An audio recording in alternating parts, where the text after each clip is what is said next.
legendary from '94.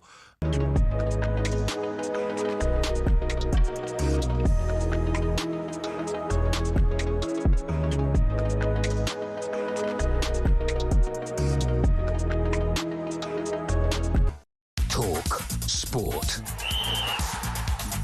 With your headlines, it's just gone 10 a.m. I'm Nick Ellaby. Good morning. We're told Anthony Gordon will get the nod for England over Marcus Rashford tomorrow, while Bellingham and Stones are in the 11 to face Croatia.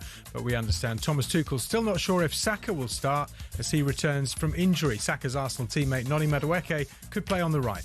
I don't really focus on those type of things, whether I'm starting or whether I'm coming on. I feel like that's wasted energy. I just try and make sure I'm in my right mind frame to affect the game. England versus Croatia is live on talkSPORT tomorrow night. Now, Iran's turbulent start to the World Cup continues. Their manager claims the team's been forced to return to Mexico before having time to recover from their draw with New Zealand. Here's Iran striker Mehdi Taremi. It doesn't have any communication with the FIFA and for the players. Our analyzer, for example, have to come here doing the job of the media. And, everything is like disaster. Iran are only allowed into the States on match days at the moment as their country's war with the US and Israel continues. Tunisia have confirmed former Zambia and Ivory Coast manager Hervé Renard as their new boss. Sabri Lamouchi was sacked following Tunisia's 5-1 loss to Sweden this week. The Professional Football Referees Association have backed the Australian VAR over this hand gesture controversy. Sean Evans says he made the upside down OK sign as an involuntary twitch before Germany versus Curacao. There were concerns because of the gesture's association with far-right groups. And Russell Martin's thrilled to be back in football. The former Rangers and Southampton boss takes over at Leicester on a 3-year deal following their relegation to League One. Martin is excited to build something. More at talksport.com. talkSPORT News. We're now hearing the onus will be on social media companies to stop under-16s accessing their apps. And the US Vice President admits a number of issues in the US-Iran peace deal still need to be ironed out. Amelia's got more at 5:30. talkSPORT weather with QuickFit. Keep summer journeys safe. Visit your local centre or quickfit.com to book your tyres, MOTs and servicing so you can drive away happy every time. Dry across the southeast, warm sunny spells there, cloudier in the north and west where there's patchy rain and drizzle, more persistent rain moving into the southwest this afternoon. Hello, I'm Matt Forden from talkSPORT. This is how to win the World Cup. This is the best squad I think England have ever had.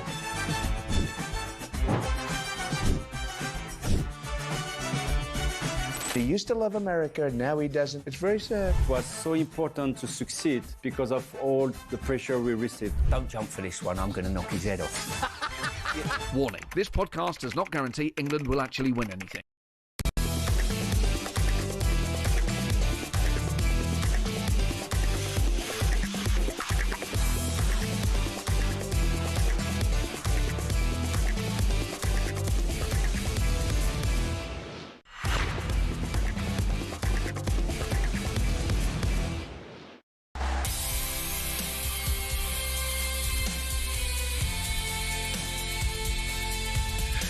Good morning, this is Paul Hawksbee and Andy Jacobs with you through until 1 o'clock here on Talk Sport. And I think both Andy and I will be making some involuntary hand gestures. You've got to be careful because the camera's on. I won't be making... I often make one at you during one of your intros. Yeah, I know you don't mean it. No, OK. You do. But... So, tell us what's coming up. Coming up over the next 3 hours, Ray Parlour gives us his take on the tournament so far, and the great Saka Madueke debate. Steve Bruce explains how you make lesser players raise their game. And talking of which, we'll drop in on some jubilant Cape Verde fans after last night's historic draw with Spain. What a result. Yeah, some Cape Verde fans based in this country. Max Scott has gone to see them today. We're hearing from them later on. We also want you to out some World Cup curmudgeons. Also, tell us about from me. Yeah. No, I've got. There will be someone out there who wanted Cape Verde to lose last night. Well, yeah. hate all this defensive football. Well, that's exactly right. Can't wait for Spain to score.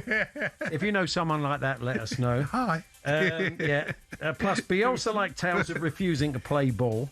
And our creature of the night tries to stay awake during Iran versus New Zealand. Not a bad game, though. Yeah. There's all this plus. Away from the football, we'll preview Royal Ascot and tomorrow's second test, and we'll wonder where the World Cup would be without street football. Yeah, lots of great street footballers at this World Cup. We'll be chatting to the organiser of a big tournament that will be culminating in New York.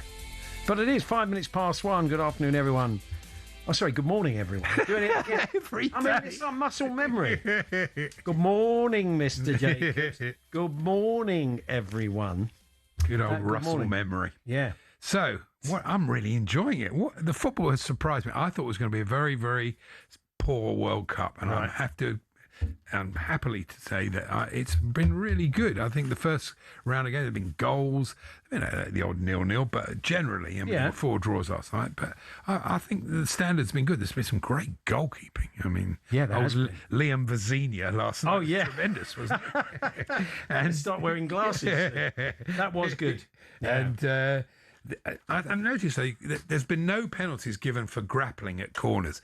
What's the betting? We see the first one tomorrow night. Yeah. The England credit. It's almost certain, isn't it? I mean, Kalina has already said that we're public enemy number 1. So they're going to be looking for it with England. I mean, I suppose subliminally, if you show all the FIFA World Cup referees a clip of that Adam Wharton clip that they seem to have got. I mean, it's like we're the only country that's ever done it. Yeah. So, yeah, you're right. I actually think you're right, Andy. You could easily see that tomorrow night. And later in the show, we've been speaking to a weatherman, Steve Morgan. He's not available today. So I thought we could get the Belgian weather forecaster, John de Ketelaere. Oh. It doesn't quite work, does it? It doesn't. John de Ketelaere. Doesn't really work. That doesn't sound good. There was a great moment in commentary last night with Sam Matterface, and the game was in Atlanta, of course, the Cape Verde Spain game. And I took from it that Lee Dick's not a big movie fan. Because so I think they were coming out for the second half. Yeah. And, of course, Gone with the Wind. A massive film set in Atlanta. Yeah, very much so. So Sam thought he would do a little Gone with the Wind reference for Lee. So he said it's 0-0 at the moment, and they haven't really looked like scoring, or something along those lines. And he says, but frankly, Lee, they won't give a damn. That's not bad. Yeah, that's a good line. I thought it was a good line. So I thought, where's Lee going with this? And he and he went, no, they won't, Sam. Probably quite taken with the language. So we're working on the basis that Lee has never seen Gone with the Wind. I'd say that's. So I thought maybe if you wanted to add a few more movie references that Lee Dixon wouldn't get, anybody, if Sam might throw a few more in, he might suddenly say to him, "Are you talking to me? You're talking to me?" And Lee will say, "Well, yeah, of course I am, Sam, because we're co-commentators for a football match." That's a very good idea. So if there's any more great moments from, we're going to need a bigger boat. What do you mean by that? We're in the stadium. We're in the stadium. Yeah. A way to throw Lee with references to old movies. You want to add to those, talksport.com/H&J. Text to 81089 or tweet to TSH&J. I did like Danny Murphy saying anonymous. I can't even say it. Anana was anonymous or anonymous. Anonymous. He said when he went off, he said Anana was anonymous. That is a real decent tongue twister. It's really. I'm not a fan of the countdown to kickoff. I hate that. Yeah. You know, it's so artificial. I like the whole thing about, I was thinking about this in our games, that you get that crescendo, don't you, before the... It's quite American, isn't it? Yeah, it's very American. You can really do without that. Don't adopt that. I just worry that the Premier League look at any of these things. We're talking about the hydration breaks. Don't introduce any of that. We don't need it. We don't want it. No, okay, well, fair enough. That's them told, Andy, and I know they hang on your every word. They do. Yeah. Do you think that match directors are under an instruction to show Infantino twice? Yeah, I think once a half. It's like a really link. And I reckon he gets a text saying, Johnny, we're coming to you in a minute. Because then in case they don't want to keep catching him picking his No. He's told them that he can't be seen on his phone. They can only cut to him when he's not on his phone. Oh, right. I don't know how often maybe he's having a bang on that. Maybe he's going for next goal scorer. It's very likely, isn't it, really? And I quite like VAR overturning corners. Yeah. But I do hope Stockley Park don't text. That'd be like another 3 minutes gone. Because they say, well, was he offside in the build-up? Was it, you can imagine. Whereas here, they're just going, okay, that you can tell.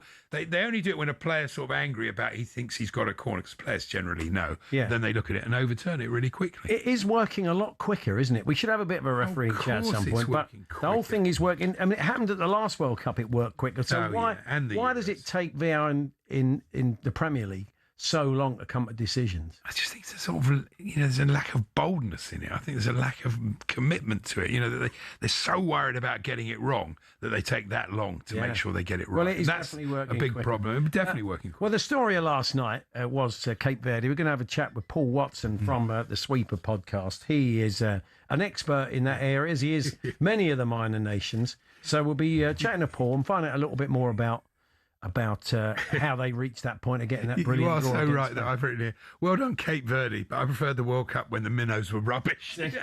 If you know a World Cup curmudgeon, someone in your life or someone at work who's going, we're brilliant. oh, not another World Cup game. Where's me Corrie? I want to see Corrie. Oh, yeah. Oh, they've taken Who Wants to Be a Millionaire off Krakatoa versus Java. So, or people saying, oh, can't stand the minnows. Can't stand him. Anybody can defend. Anybody can put 11 men behind the ball and kill a game. I know. So if you've got a World Cup curmudgeon, you can out them today, as well as those Lee Dixon lines. And who are you eligible to play for? Cape Verde, one of the reasons Cape Verde have sort of trained on and moved up the rankings is they did a bit of a big jack. Just a decision, as we know, there's a player that plays for Shamrock Rovers who we spoke to about a year or so Really? ago. Yeah. He must have played against Chelsea when we played them in the conference. Yeah. He was a hero last night. He was, yeah. So, I mean, sometimes you have to sort of dip into the diaspora, don't you, really, to get... So, Andy, you could turn out for Portugal. Well, apparently, yeah, because my grandmother's family on my father's side originally came from Portugal. Right. So, it was about 1650 or something. They do have a kind of vet player in the team. Don't mind an old player.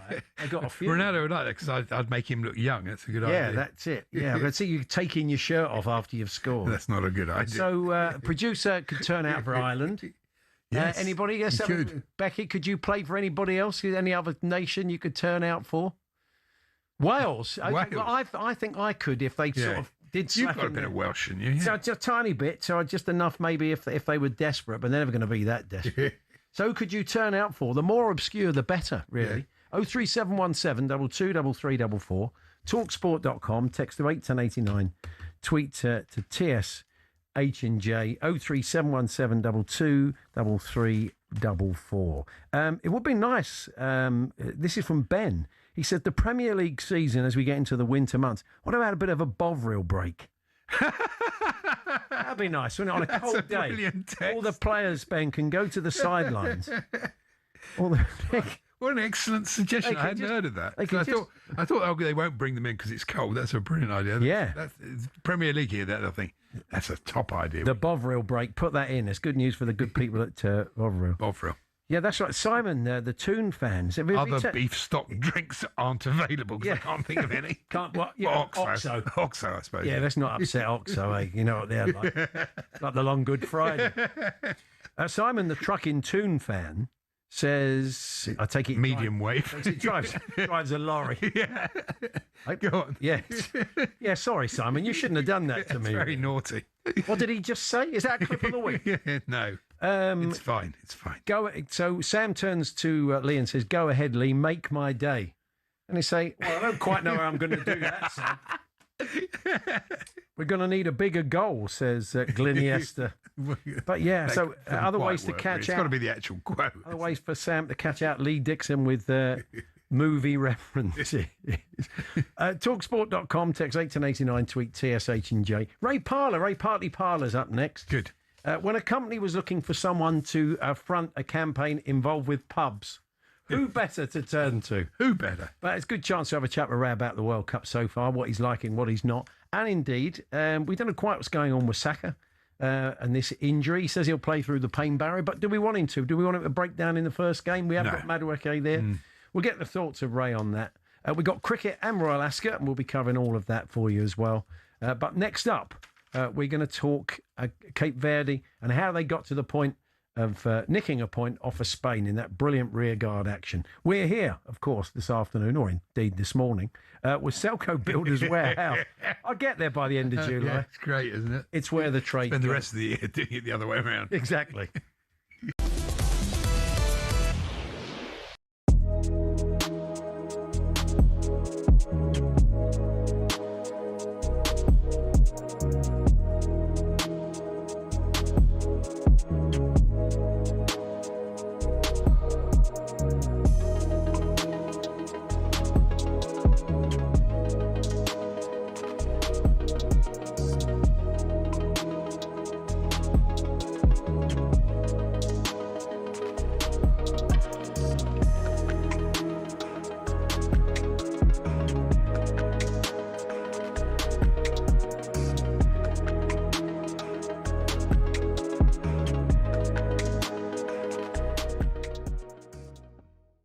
problem is I think I try and turn things into a roast that aren't a roast. Like the Brits, I'm like, oh, this could be like a roast. And then I try to do roast jokes within the Brits.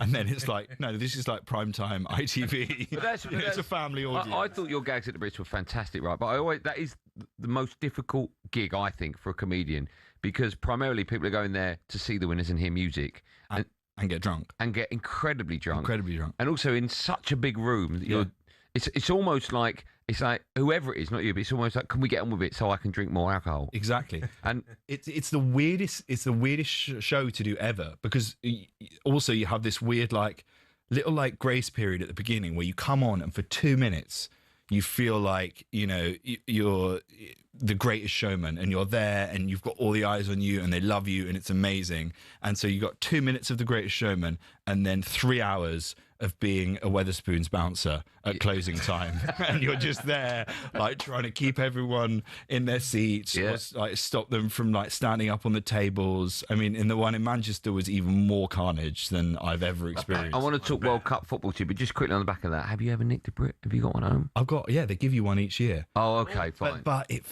they give you one each year for hosting it. So I've got 6 Brits now, and they're not on my shelf because it just feels like a bit of a pity Brit. I haven't really earned that. Someone writes an incredible heartfelt album and wins their Brit Award, and then I just get given one for turning up, basically. One of them. Yeah. Right, let's talk about the World Cup. What are you watching England game Wednesday? What are you doing? I'm watching it with some mates in a pub. We booked a little space, and we're going to go watch the first game. All right, how do you think we'll get on?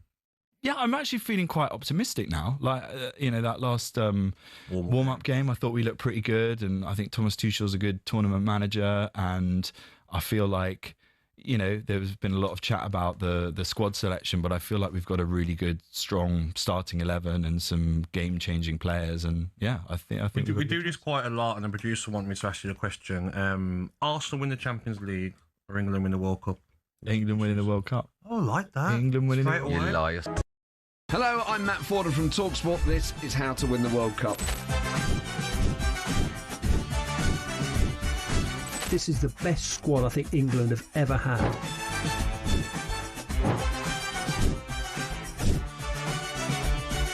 He used to love America, now he doesn't. It's very sad. It was so important to succeed because of all the pressure we received. Don't jump for this one, I'm going to knock his head off. Warning, this podcast does not guarantee England will actually win anything.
Real deals in branch or view online at selcobw.com.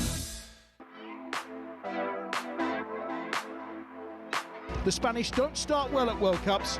Could this provide Cape Verde with a chance to do the unthinkable? Cucurella's made the run, knocked it down into the danger zone. Oh, it's onto the crossbar from Ferran Torres from close range, and then it's tipped over.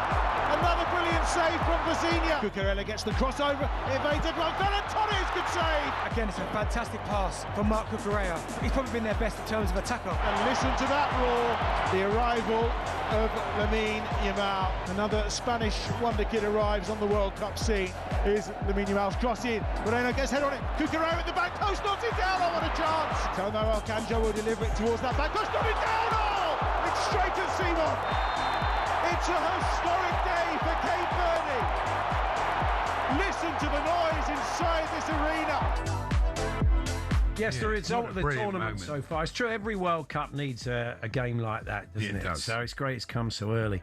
We're here to pick the real deal this week, the Selco Builders Warehouse, and rather than singling out a particular player, let's just pat Cape Verde on the back for that fantastic performance. We are going to be chatting to some British-based Cape Verde fans. Our own Max Scott has got to meet them, and we'll hear from them later. Cape Verdeans, I think. Cape Verdeans, yeah.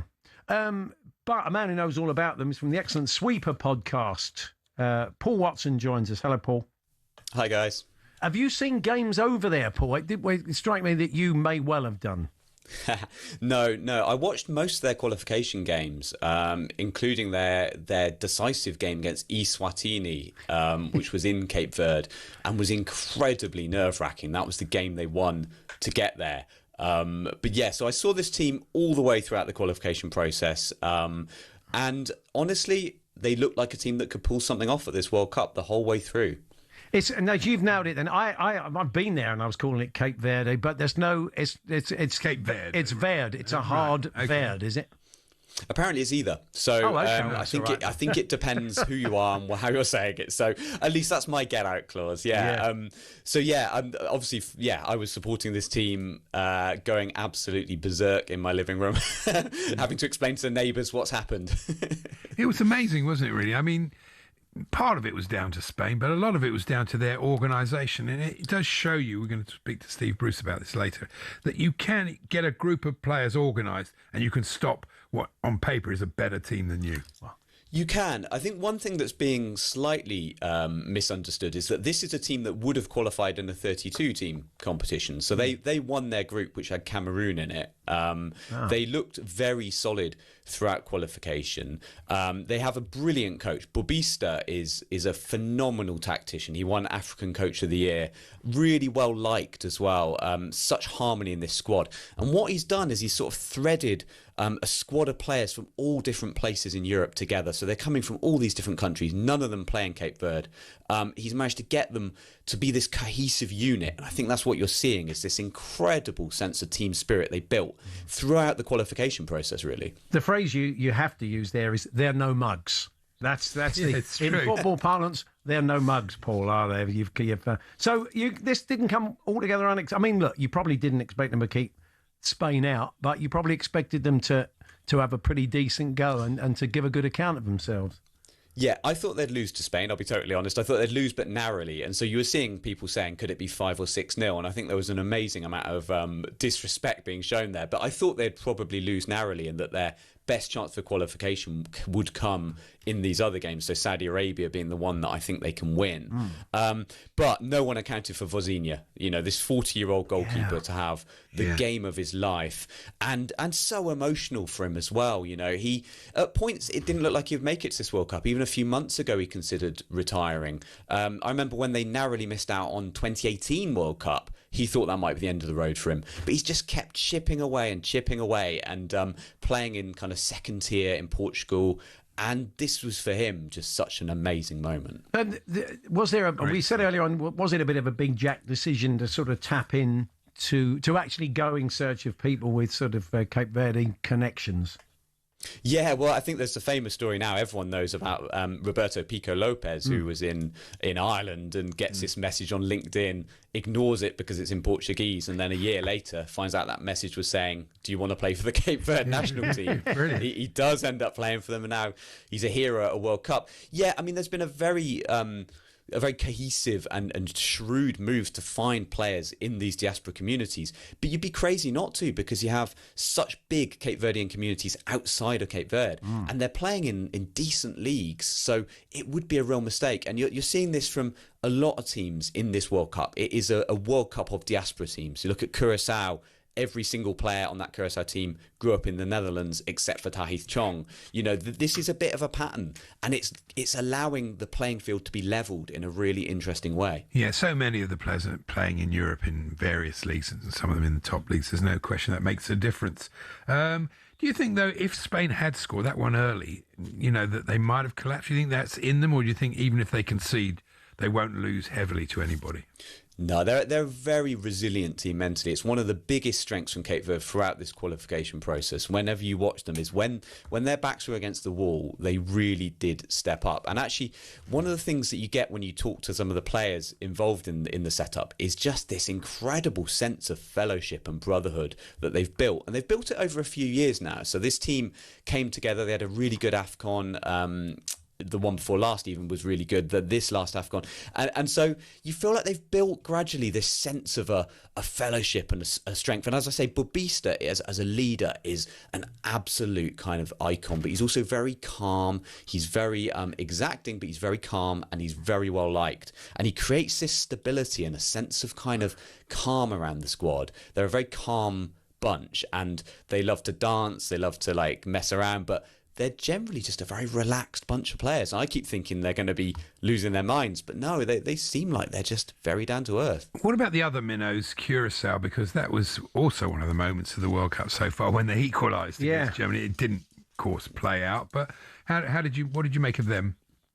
Yeah, I thought that was probably what was always going to happen in terms of the scoreline, but I didn't expect them obviously to get the goal when they did. And I think in a way it was a more special goal because it wasn't that they were 7-0 down and they got a consolation goal. They actually scored a goal that caused hysteria around the world, and it will certainly never be forgotten for them. I think they were in a slightly unfortunate position because they had Dick Advocat, the manager, who really sadly had to step down for the health of his daughter after they qualified. And they had this period where they thought someone else was going to lead them. Fred Rutten was going to lead them to the tournament. Dick Advocat, luckily his daughter's health improved. He came back.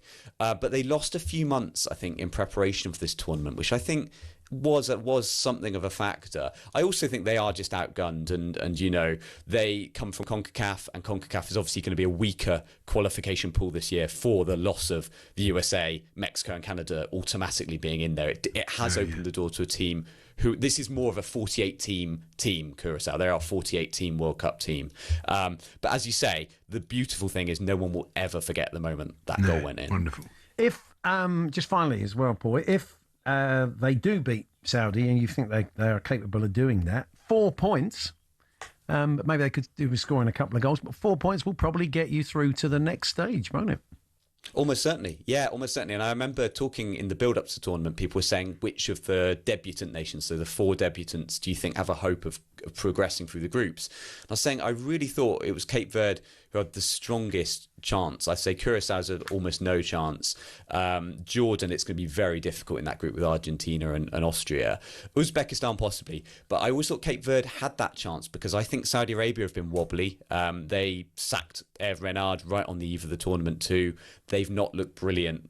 Uruguay with Bielsa. Bielsa's almost in this kind of self-flagellation stage that he's in where Bielsa's telling everyone how terrible he is and the squad morale seems rock bottom. Yeah, Bielsa is brilliant for this. He did a press conference where he said he was toxic and everyone who meets him is worse for meeting him and all this. It was a terrible build-up for the tournament for Uruguay.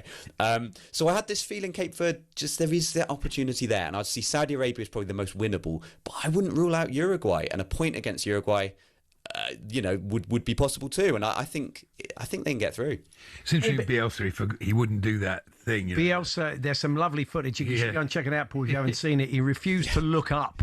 Or the footage on the big screen where all the players do poses and the managers kind of look down the barrel for her. And all you've got is Bielsa looking down. They clearly say, would you mind looking up? And he says, no. Will not look up. I mean, what a line that would be on Blind Date. Is it Bachelor number 1 who's toxic and everybody's worse for meeting him? Yeah, it's a lovely thought. I'll take you're doing your Sweeper podcast during the World Cup, Paul. Yeah, we are. SweeperPod at SweeperPod on all the socials. Yeah, we are. We are supporting all the underdogs. We're finding the quirky little stories that make this tournament what it is, and we are very much rooting for Cape Verde. Hopefully, we'll catch up with you later in the tournament. Thank you, Paul. Thank you, Paul Watson. There, thanks to him.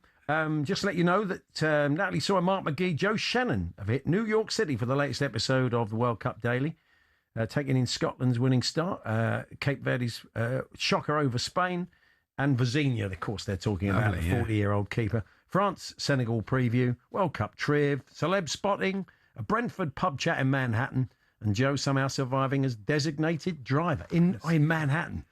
Not a lot of fun driving now. I did it once and I wouldn't be rushing to do it again. That is the World Cup Daily, available on all podcast platforms now. And that was, of course, our pick for this week's Real Deal with Selco Builders Warehouse. For the latest special offers, pick up this month's Real Deals in branch or view online at selcobw.com.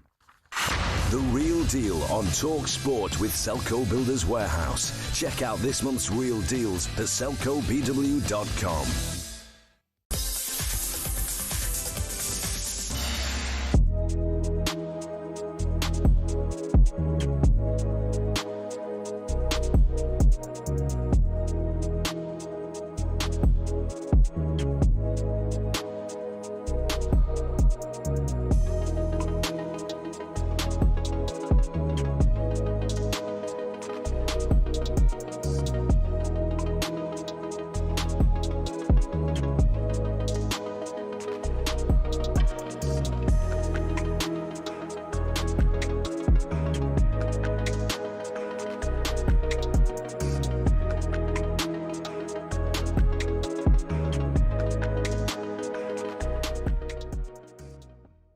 Wasn't the best performance from Scotland, but it doesn't really matter. In fact, it doesn't matter at all, actually. But an important win, really important. They got 3 points. You know what?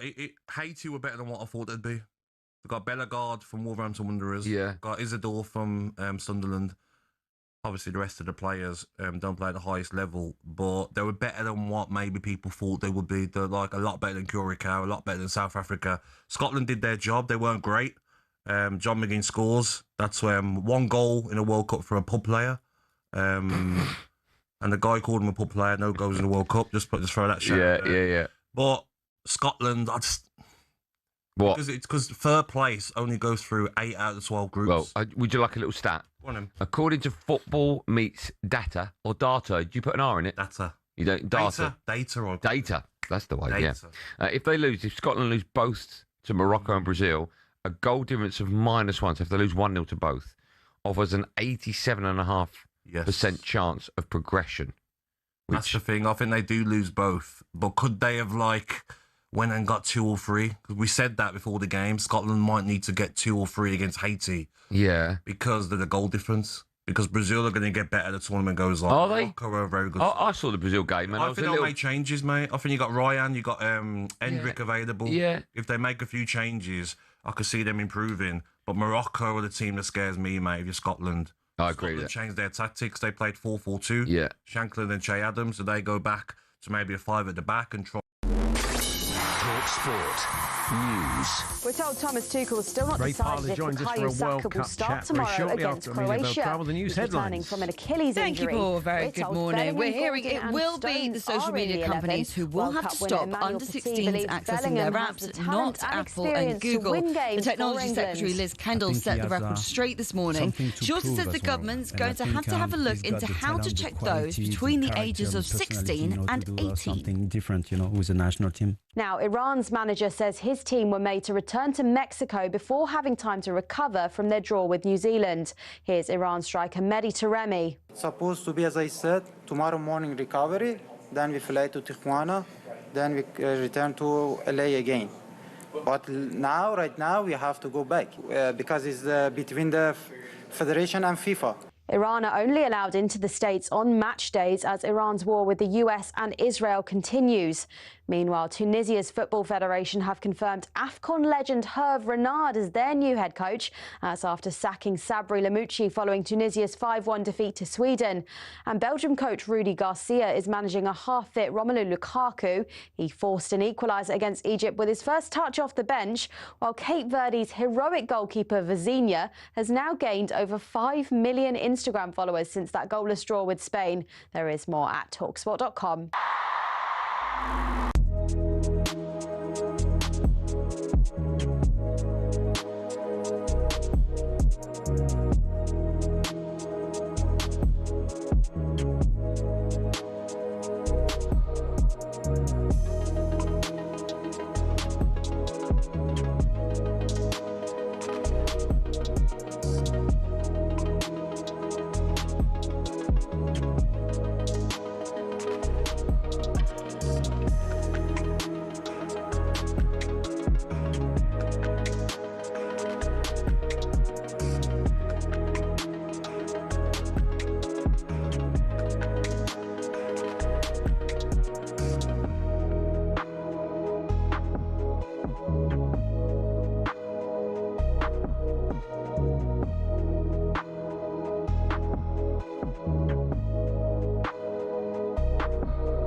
Good morning, Paul Hawksbee and Andy Jacobs here on talkSPORT. Steve Bruce joining us for a chat later on. Ray Parlour up next after we've heard from Bukayo Saka, England-Arsenal forward. Spoke to the media yesterday. Will he play against Croatia? Will he start against Croatia? Well, that was one of the big burning questions. We're bringing the game live on talkSPORT because he was asked about his fitness. I don't want to say anything that obviously goes against the manager. What I would say is between Mikel and Arsenal medical team and Thomas and the England medical team since March, they've managed me amazingly and helped me get back on the pitch and do what I can for the team. And I'm feeling better than I felt in the last few months. And yeah, I'm ready to go. That's good. Bodes well. Let's chat to Ray Parlour now. Hi, Ray. Morning, Paul. Morning, Andy. All right. Now, when the good people at Simply Business wanted to put together the best seat in the house in a pub, who better to turn to? I'm guessing you were the first call. You were a former pub landlord, it says here, Ray. I was indeed, Andy. Yeah, I mean, and Paul, it's just a situation where I went into it and I probably was too generous in the end, and I didn't think it went too well, but I just kept giving beer away instead of just like trying to sell it. But yeah, no, I think the pub game is going down a little bit, and obviously with the timings of the World Cup and all that sort of stuff of the tournament, it's a situation where you want to see them pubs still thriving. You can't get a better atmosphere. Look, everybody wants to be at the games. Everybody wants to be there at the stadium, but not everyone can be there. So the next best thing to go is down to the pub to watch it with your mates, so you can celebrate together. Sometimes it's misery together as well if you lose a game. But I just think it's a really good thing they're doing. They're trying to protect the small businesses.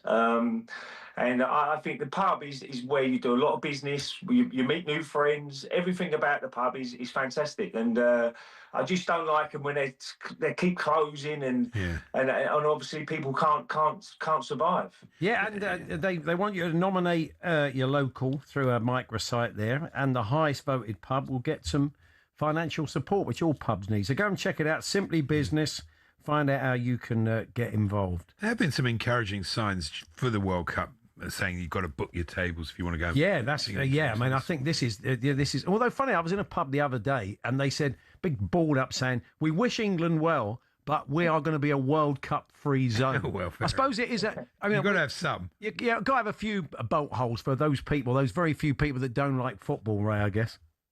Yeah, absolutely. Yeah, no, not everybody loves it, but I think this tournament is everybody gets together. I mean, there's people who don't like it, but when they get to the latter stages, you can see people with their flags in their cars. Everybody gets so excited. So let's hope that at the moment we're in the group stages, and I expect a lot of the big hitters to be into the next knockout rounds, and that's really where it all starts. Look, the format has changed. There's a lot more teams, and the stories like Cape Verde last night is amazing. I mean, to get a draw against Spain. Is an amazing result. So it's good to see that happening, and it is a World Cup. We all know that, so it is all around the world. But at the moment, it's just you can see certain games. I've not seen every game, but I've seen some good ones. I watched the game last night; was very good. Egypt v Belgium. I thought it was very competitive. Egypt was very good. But yeah, I mean the latter stages. I mean when you get to that last knockout stage, that's when it really starts, and that's when it all. You have to fire on all cylinders. How are you feeling about England, as we get a close interest in hearing from Saka? He clearly does want to start. He's sending a message to the manager that he's ready to go. Do you think he will start him? Well, they've got to be careful with him because he's had so many injury problems this season. He's had some real setbacks, and I'm sure, as he says there. I mean, they've been working together, both physios and the England and Arsenal side of it. Look, you want to see the best of Saka. He can make things happen. He can, but if he's not quite ready yet. You've got to look down the line. I expect England to be to the latter stages of the tournament. So maybe he plays his part a little bit further down the line. And if he's got any sort of niggle now, is it worth risking him when you've got other players who can play a similar sort of role, Madueke? And it's an opportunity. But if Saka doesn't play and Madueke comes in and suddenly scores 2 goals and he really shines, he's got to make it hard for the manager to leave him out in the next game. So I like all the competition for places. I think it makes the team better as well because people have to step up knowing they're not going to be guaranteed a place in that team. And you can use both of them. You can use Madueke for the first hour, and then you can bring on Saka, can't you? Yeah. So On the other wing, it's the Rashford-Gordon debate, and we're it's a similar situation. Yeah. Whichever one starts, the other one can come on fresh with 20, 30 minutes. But as Alan Pardry said to us the other day, as a manager of players, I've ever met a player who wants to be a finisher. Everybody wants to be in the first that's 11. true. We're getting a bit of a whisper that it's likely to be Gordon. Was that the way you'd go, Ray? Yeah, I think so. I think that Costa Rica game, he looked at it. I thought you've really got to play your team that you're thinking of starting for the first 60 minutes. So most of the players on that pitch, and then obviously there were major changes after that. But Gordon did start on that left-hand side. Bellingham was on that number 10.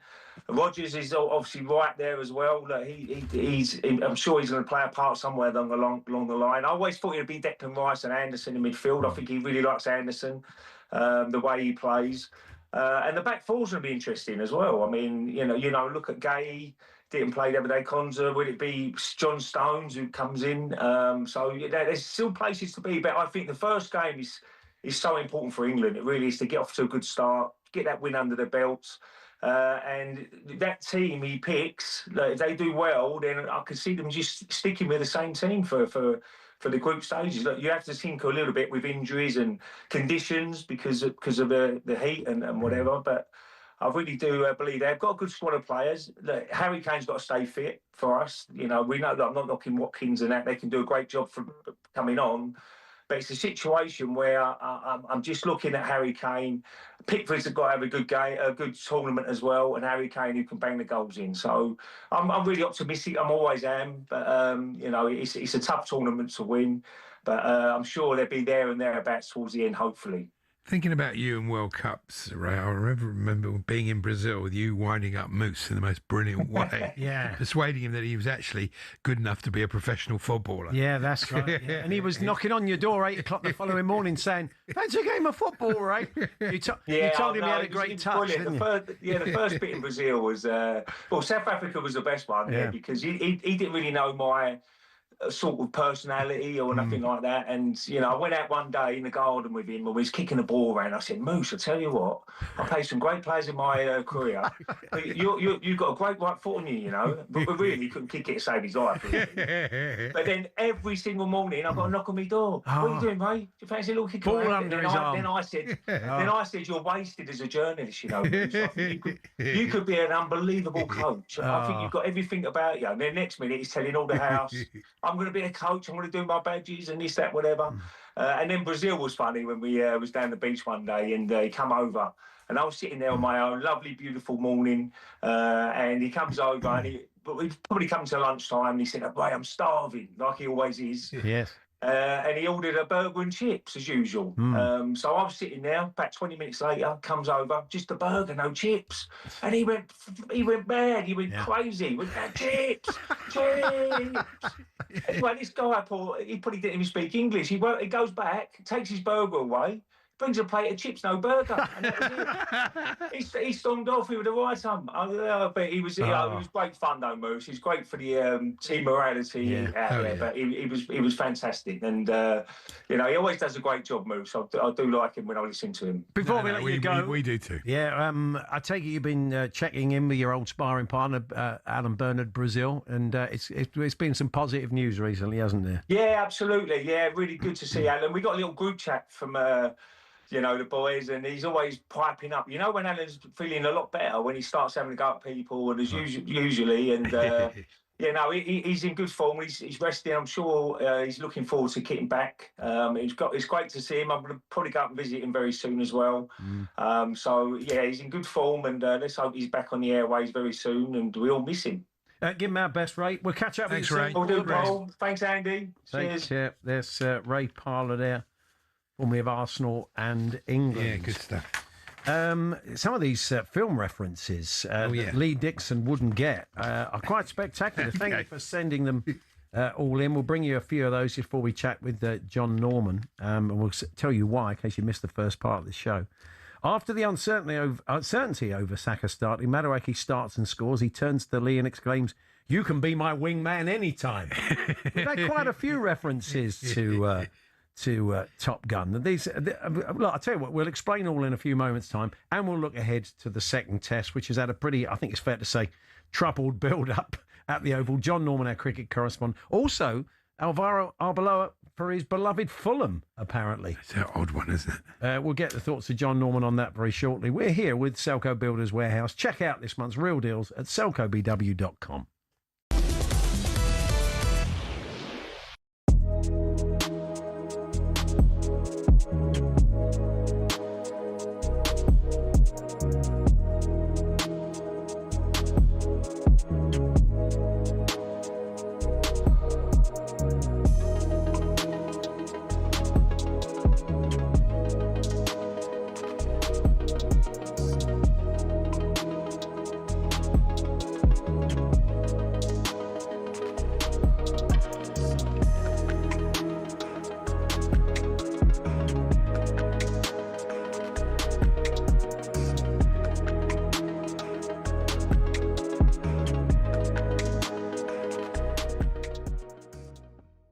For you, Carl, obviously playing right back, you would have played against these two guys, and we don't quite know which one will start, and that's Anthony Gordon and Marcus Rashford on that left-hand side. Now, you've played against both. I'm not going to say which one's better, but what differences are there between the two, and what makes both of them as good as they are? Obviously, Rashford being at Barca, Anthony Gordon just got the move to Barcelona. What are the differences between the two? I think that just says it there. There's not really much with one team signing them both, and wanting to take them because they fit the personality that they want to play the game at. I think, listen, they're both extremely quick players, and they both got an eye for goal as well. The main thing is that I feel that in tournaments that I've played in previously to this, there's not been many other goals than Harry Kane, and that's what we need to find. And as having one of them on the pitch, with Bakaya or Noni on the other side, I think they need to bring some goals into it. The fullback situation. Reece was a little bit more reserved last night than O'Reilly. O'Reilly, we know he's a midfielder that plays left back. He's an 8 that can be a 10. He's incredibly talented. I mean, you'll know all about him, right? Reece, I felt, was a little bit more structured to his game. And maybe that's because of his hamstrings. Maybe they're managing that. I know at Chelsea they've had to manage that because there is some fragility in and around there. How important is that, though, that Nico Riley does that job on that side? Because his link-up play is exceptional. He really is a major talent. I think you can't take that away from Nico. What he's done at Manchester City and arriving in the box in areas that you don't expect a left-back to get into just shows what he does offensively. But I think Reece James played a very intelligent game last night. From watching it, he managed himself really well. You don't need to peak now. Reece James needs to peak in the knockout stages. Please God, England get to that, and that's when we'll see the best from Reece James. Did you hear about Nico O'Reilly coming through when you was at City? Because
Good morning, Paul Hawksbee and Andy Jacobs here on talkSPORT. We mentioned earlier on in commentary last night, Sam Matterface, as they were in Atlanta, him and Lee Dixon, threw in a Gone With a Win reference.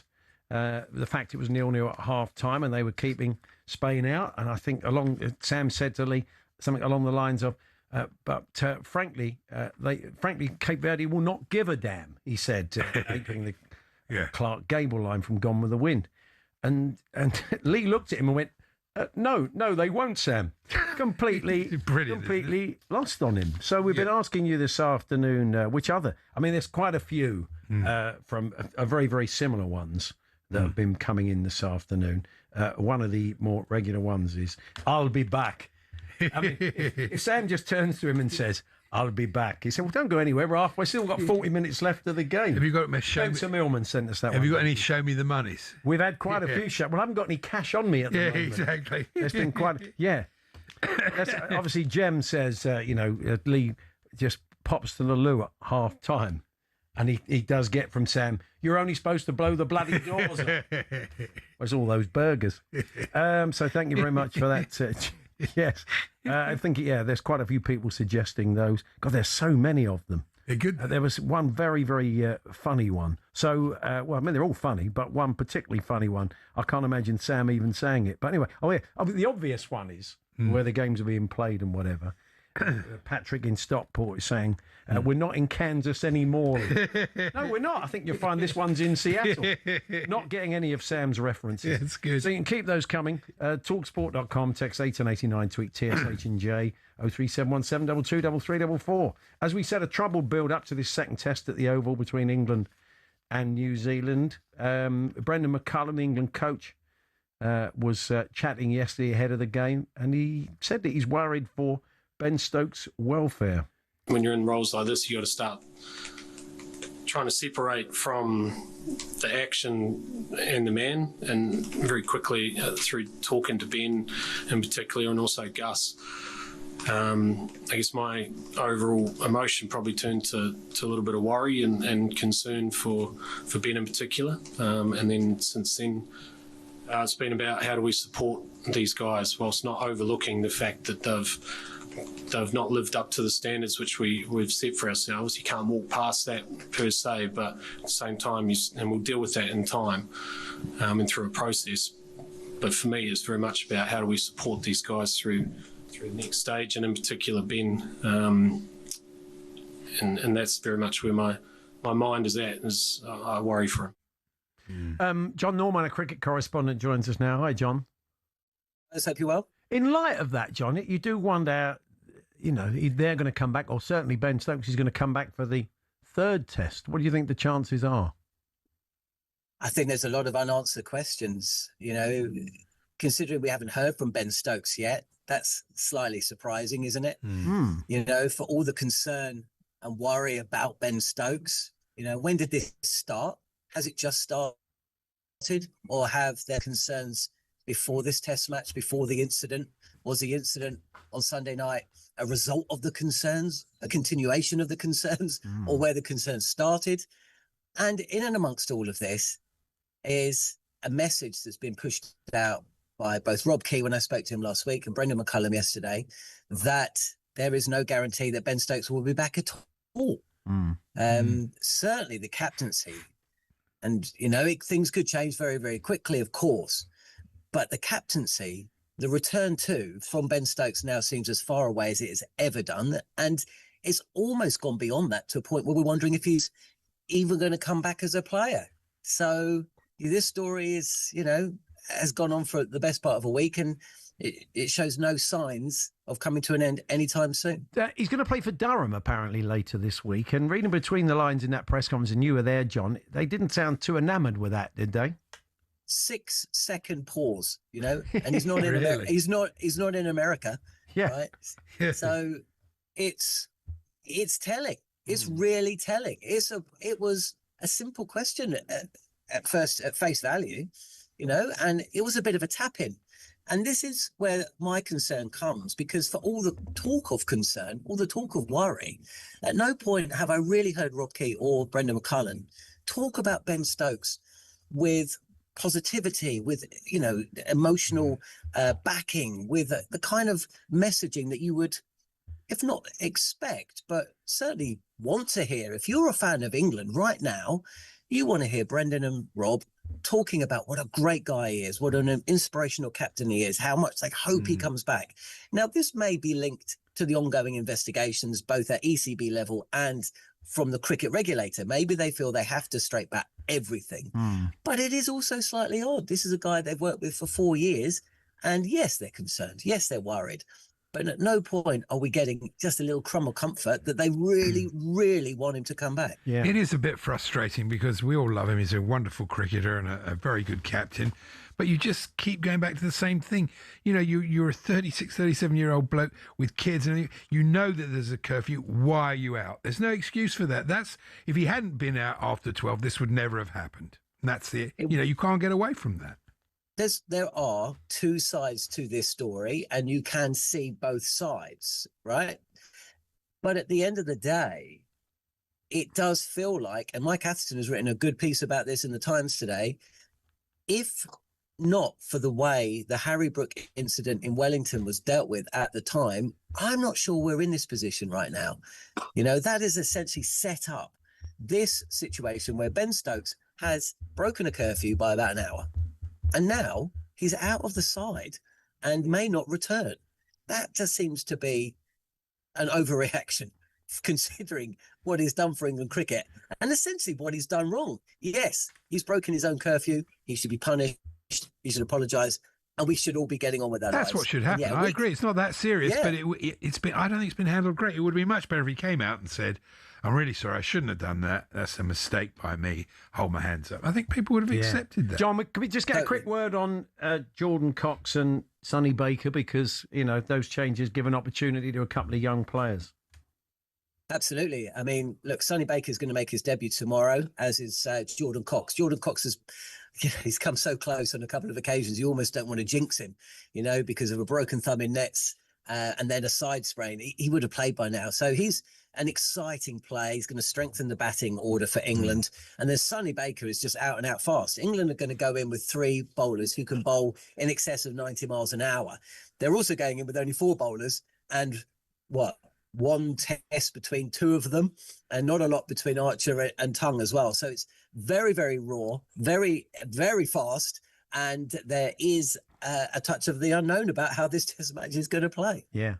We'll have regular updates from 11 o'clock tomorrow, but for listeners outside the UK, John, you'll be on commentary duty with the team, won't you, on the talkSPORT Cricket YouTube channel? That's it. If you're listening outside the UK, you can join us. Be myself, Matt Pryor, former England wicketkeeper, Ashes winner, of course, Jeremy Coney, former New Zealand captain, Jarrah Kimber, Neil Manthorpe. And, it's not long. I'm sure Sam Matterface is going to be covering the Netherlands-Sweden game in Houston. I'm just saying, in terms of catchphrases, we're all waiting for his sign-on at half-time if one of those teams is 2-0 behind. And Leo will say, "Why, Sam? What's happened?" Of course there's a problem. They're 2-0 down. Very good. Nice one. Cheers, John. Thanks a lot. Cheers, guys. It's our chief cricket correspondent, John Norman, there live from the Oval. As we said, play gets underway at 11 tomorrow. We'll have teams in the toss on this show at 10:30. And I'm sure it'll be Sam Ellard bringing us regular updates from the Oval. And I don't know what Jeremy Coney thinks of talkSPORT, but when I was introduced to him at Lord's recently by John said to him, "Oh, this is Andy. He does know about cricket, not like the others." but that's fair enough. We got so many of the movie curveballs that Sam could throw at Lee. We'll do our best to plough through them. We've got some weird and wonderful nations that you could turn out for. Charlie the cabbie says he could play for Barbados. They've got a team, haven't they? Could turn out for the island. Yeah. I don't see why not. Thank you, Charlie. Keep those coming. This is because of Cape Verde and the diaspora and the way they've been picking up players from around the world. talksport.com, text 81089, tweet TSH and J 03717 223344. Steve Bruce joining us for a chat a little bit later on. All manner of other stuff to come in the second hour of the show. But before that, we have a massive run of DAZN Saturday night fights. All kicks off this weekend in Southampton as Ryan the Piranha Garner takes on Italy's Michael the Lone Wolf Magnesi. That doesn't rhyme. Doesn't work, does it? Not really. He needs to work on that, Michael. Well, the world title shot on the line. Then on the 27th of June, 2 princes collide in Brooklyn as Xander Zayas defends his world middleweight titles against Jaron Boots Ennis. Who? Surely Jaron Jess Ennis. Join DAZN Ultimate to watch Ryan Garner and get access to 12 plus pay-per-view events every year, including Zaz versus Boots, next weekend at no extra cost. Boxing update on talkSPORT with DAZN, the global home of boxing. Sign up now at dazn.com/boxing.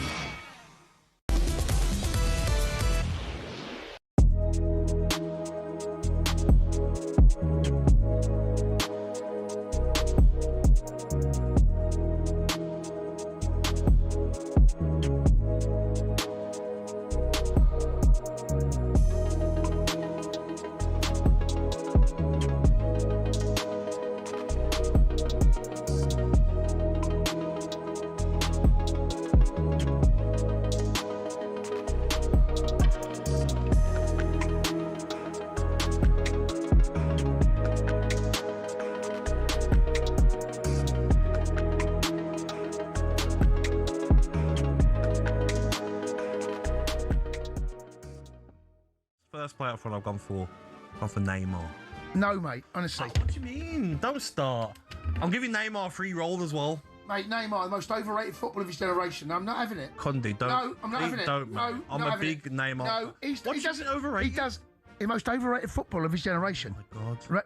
At Barca. No, not having him. Not having him. Not having him. Nope, not having it. Nope. So that's the music stopped. Conde, please, nope. mate. Nope, not Neymar. Who's a better player? Neymar, Hazard. R9. Oh, give me Hazard every day of the week, mate. Mate, give me. Is it? No, don't get me on the Neymar train. Okay. R9's playing with him. R9's take Neymar out. But no, mate, come on. Neymar. Pace. Skill. No, he's got a heart the size of a. Yeah, but mate, he made you enjoy football watching him. No, that's a typical centre half. No, do you know? No, give me R9. Right, I'm not having Neymar. Not at any price. Neymar, Suarez, Messi. No, give me Hazard. Give me anyone. You don't want Neymar in your team, mate. What do you mean? You don't want Neymar in your team. What he won with Barca?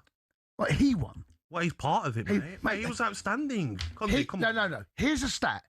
When he left Barcelona, he never won a major honour again. And don't give me... He left Barca for the dough, didn't he? Obviously, to PSG. Well, that goes down as a black market, I know, but... No. Conde, we've become very close, mate. No, I know, but we're going to fall out of a Neymar. Yeah, it could be, mate. No. Please, mate. No. Wow. No. No. Scrub him out. Let's break. Scrub. All right. He's out. Thiago's in. Thiago, you in from Brentford. Go on, mate. You're in. Shows what you...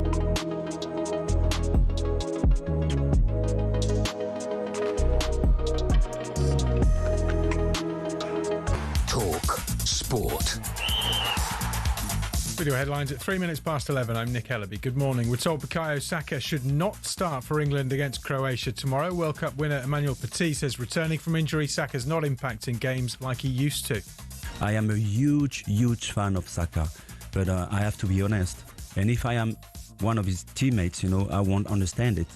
And, we're not talking about Zidane or Messi, that kind of players, We understand Thomas Tuchel still not decided if Saka will start, but we're told Bellingham, Gordon and Stones are in the 11. England versus Croatia is live on talkSPORT tomorrow night. Iran's manager says his team were made to return to Mexico before having time to recover from their draw with New Zealand. Here's Iran striker Mehdi Taremi. It's supposed to be, as I said, tomorrow morning recovery, then we fly to Tijuana, then we return to LA again. But right now, we have to go back. And I don't know who, because it's between the Federation and FIFA. And they're only allowed into the States on match days as Iran's war with the US and Israel continues. Meanwhile, Tunisia have confirmed AFCON legend Hervé Renard as their new head coach. That's after sacking Sabri Lamouchi following Tunisia's 5-1 defeat to Sweden. Now, he might not play a minute at this World Cup, but Neymar's launching a new mini-series powered by AI. Storylines include Neymar working as a cleaner and completing supernatural missions to regain his football skills. In a race to be fit for Brazil's game with Haiti, the real Neymar hasn't actually played football for 29 days now. And former Chelsea defender Antonio Rudiger signed a one-year contract extension at Real Madrid. More at talksport.com. talkSPORT News. Social media companies will be responsible for stopping under-16s accessing their apps. And Donald Trump claims a peace plan with Iran is already all signed. Amelia's back at past. talkSPORT weather with QuickFit. The season's changing, so get your car's shim pads and studs checked for spring with a free vehicle safety check. Book in centre or at quickfit.com today.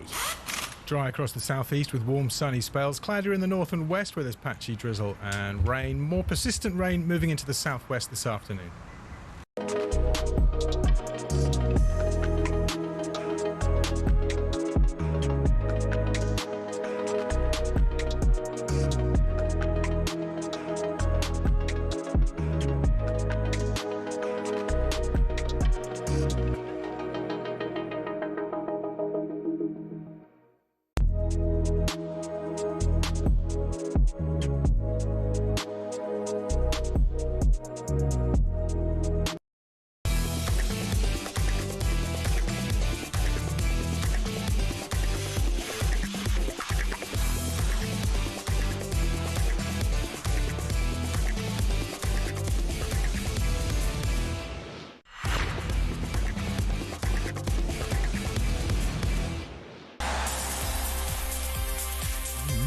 Good morning, it's Paul Hawksbee and Andy Jacobs here on talkSPORT. Coming up in the next hour, where would the World Cup be without the glut of great street football? Is going to be telling you about a new street football competition that will be culminating in New York with the organiser of it.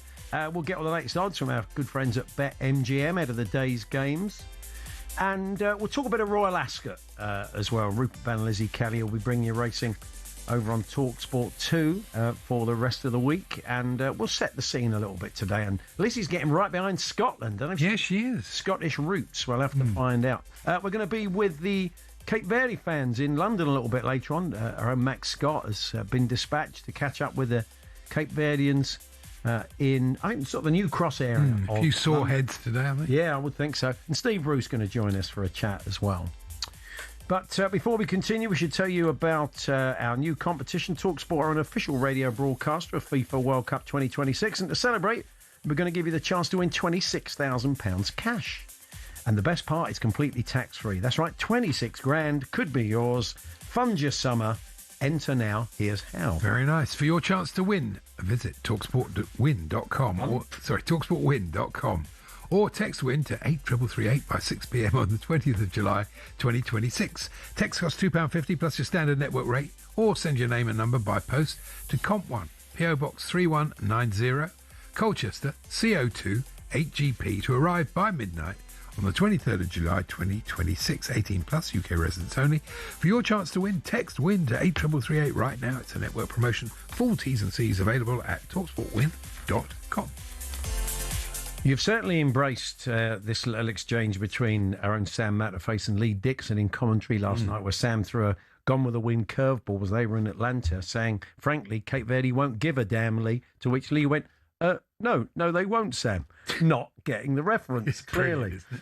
So you've been throwing in lots of crazy ones. Some of them, obviously, you could throw into conversation, such as this one from John in Back to the Future. Roads?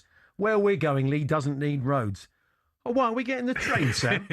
See, that one works. Yeah, that's good, yeah. That one would definitely work. Quite a few people have, Mark included, have come up with the infamous line from A Few Good Men, from him saying, well, the VAR has backed that up and it is a disallowed goal. Well, for me, I felt, Sam, it shouldn't have been. You can't handle the truth. Well, there's no need for that. No need for that, Sam. It's, but see this one, Mark. Oh, yeah. Can you think of any footballing scenario in which Lee can say Meg Ryan's line from Top Gun? Oh, no. Lee, you big stud, take me to bed or lose me forever. I mean... I thought it was going to be I'll have what she's having. Yeah. I don't think that's either going to work. That's a burger, Sam. That would probably work. It's not as... Yeah, that's look, thank you. We had to say a lot of I'll be backs, people sending those in. No, one that would definitely work, Dance from Spinal Tap. Hello, Cleveland. I don't know, aren't we in New York, Sam? You wouldn't get any of them. And again, Mike in Arbroath, it's a lovely idea, but in what footballing context can Sam say to Lee, I love the smell of napalm in the morning? I mean, really? You have to think logically. I love the smell of Neymar in the morning. Yeah. Right. Well, now he's a cleaner. I doubt he smells quite as good. Yeah. Again, John in Deb's ironing shop. I'm your father, Luke. He's never going to say that, is he? I mean, you can only imagine Lee's face if he did. Yeah. Keep them coming, though. Talksport.com, text 81089, tweet TSH&J 03717223344. Which other countries? We said Cape Verde tapped into all manner of other nations, players with Cape Verdean backgrounds. And you've been telling us, Simon from Colne in Lancashire, born in England. My dad was born in Curacao, which is a Dutch island. My nan was born in Saint Martin. So he said I could play for England, France, the Netherlands, and Curacao. That's impressive. Well done, Simon. That is pretty impressive. Wesley, God, I've got so many today. Thank you for all of them. Sorry. But it's finding the right ones. I can't find the name of the Wolves fan who said this. But, Andy, you were advised to keep your Portuguese heritage quiet. Oh, it's Steve in Wolves. Otherwise, you'll be our next manager. Well done, Steve. That's good. Yeah. This game is like a box of chocolates, Lee, says Tony. In what way? Quite Moorish? Lee? I don't know what he'd say to that. Thank you very much. Quite work, really. Okay. I quite like this thing that Germany, do you see this? They've flown in the veteran groundsman, Sebastian Bruning, to maintain their training ground. You don't want the grass pruning, do you? Not really. Yeah. He was seen tending to the heavily watered pitch with local staff. He said, yes, it needs water. That's the problem with these temperatures for drinking and also on the pitch. That's being taken care of. Well, they had to fly a bloke in from Germany to water the pitch. Couldn't they have found somebody locally? Is he like the Red Adair of Brune pitches? Yeah, I take it he must be, yeah. Well done to them. And Brooklyn Beckham, he's put up a mysterious message yesterday. Has he? He said, you're probably wondering why I'm watching the FIFA World Cup from home. Not really. I wasn't wondering at all. I couldn't care less. Honestly, I barely slept. Neither could anyone else. Yeah. I was on the internet for hours. Can you imagine actually saying that publicly out loud? Yeah. God. I mean... Can you imagine actually saying that publicly? Nobody would be wondering why you were watching from home. Why wouldn't you be? Virginia. Yeah. Richie tells us, and I did see this, but it's increased since I first saw the stat. Oh, yeah. Richie over in Mallorca. Virginia left the dressing room before the Spain game with 20,000 followers on Instagram. Oh, yeah. He currently has over 6.1 million. Yeah, it was something on Brazilian TV. I think they said, you've got to follow him or something. I don't know. The world's gone nuts, hasn't it? I don't know what he's going to do with that. He could possibly get himself a nice contract with Vozine. Yeah, it's true. That's absolutely perfect, isn't it? For him? Yeah, that's absolutely. I think I love the Canadian left back Defuga. Yeah, I prefer him to profiterole. Yeah. Paul would like you to make 12 identical Defuga rolls. Yeah. Now, identical. We saw footage of Jordan Henderson playing darts. They have these media days, and various members of the media go in and they have a bit of a getting to know you session with the players, and they have a game of darts with the players. It was great. It really helped the relationship between... I think it was started in 2018, wasn't it, in Russia? One of Gareth's, I think. So Andy got invited. Well, we got invited to go along to the England training camp, and Andy volunteered to have a game of darts with Eric Dyer. So if you're watching on Connect TV now, we've dug out the old pictures of it. Andy decided, well, let's sort of commentate as we go. Let's give you the director's cut. So if you are watching, we'll talk you through it anyway. So there we are. We're in. It was just outside Moscow, wasn't it? Moscow. So there we are. Andy decided to stick a cushion up his shirt, and so he looked like an old school dance player. Eric looked a bit confused. Then he managed to miss the ball completely with his first shot. Missed the ball completely. Got the ball. This could be quite an easy one. This one. I can't see the ball. Eric didn't have much to drink, did he? The rest of the press was saying. I played it a lot.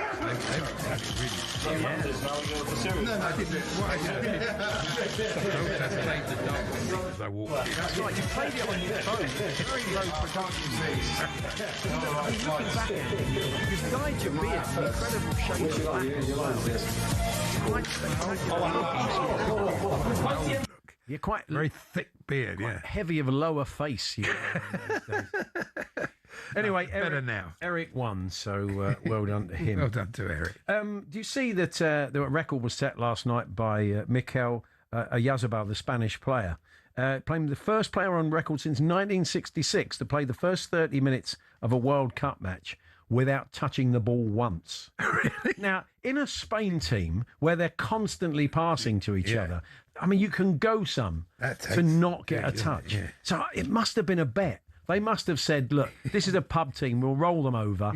We'll just we'll do what we do. Pass, and then we'll bring Lamine or Nico on. They'll get the goal. So it doesn't really matter. We'll have a bit of a laugh. Yeah, there was an element of that, I think. €50, we can not pass it to Mikel for half an hour and see how we get on and see if he notices.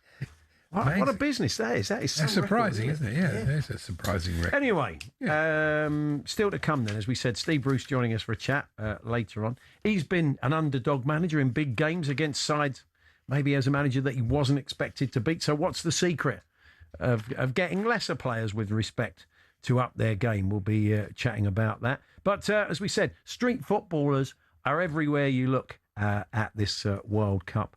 And we're going to be chatting to the organiser of a tournament that's coming up soon, which will culminate in New York. Plus, as we said a little bit later on, we're with the Cape Verde fans in another part of London, and Max Scott has been dispatched to have a catch-up and see what they made of last night's game.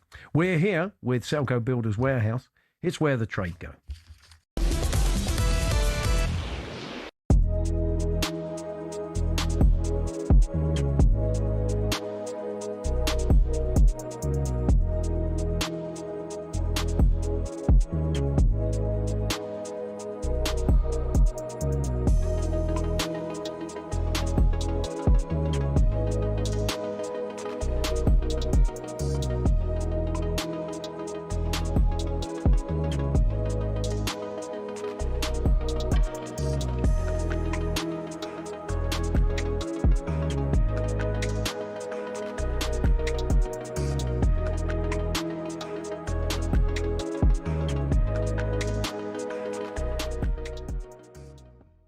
I think you've got a couple of positions that Rashford, Gordon, the centre halves. I know Peter Saka one on the. How fit is Saka? Yeah, how fit is B? I think you look at it. Morgan Rogers. The big one is Morgan Rogers and Jude Bellingham. Who's going to start? Who's not going to start? Can you fit them both into? Who's starting? No, Benny, come on. For me, Morgan's had a fantastic couple of years at Aston Villa. A fantastic couple of years. And to see what he's done for Man City when I played with him, when he was coming up through the youth team, to then go and do what he's done now, it's not shocked me, but it's a great step in the right direction to where he wants to be. But I think Jude's done it for season in, season out. Obviously, he's had a little bit of an injury season, we're going to say, but Jude's quality is still there. Let me ask you then, Charlie, because you've been in an outside perspective, because all the fans, obviously English fans, are going to say, we're going to win it. And after last night, we're definitely going to win it. After what you saw last night, I know you're going to say England are one of the favourites, but can you see England winning it, or do you still think there are other nations out there that look better? No, I do think there is other nations that have got a real good chance. I think I look at the Netherlands and I think they're probably a little bit of an outsider. But looking at the odds today, it's, you know, Brazil are probably, and Argentina, two South Americans. You'd expect a South American team to go there. I think it's a shootout for me between France and England. That's what I believe. I think that England have got a brilliant chance. Thomas has made the decision to go and leave these players, Foden, Palmer out, and he's made that decision. And I thought England were really good last night. I thought they'd go and like I say, for me, Stones plays because he can control the game for you in the heat. He's very good with the ball. Mark Gahey, very good with the ball. I just thought that partnership could really dovetail really well for England. And I think, and I've said it last Qatar tournament, I think England are really, really strong and they've got a good opportunity of winning this. As a Scotsman, would I like to see it? Absolutely not. but for my son, I say it all the time, for my son who was born in England, I would love to see for him the opportunity of England winning a major tournament.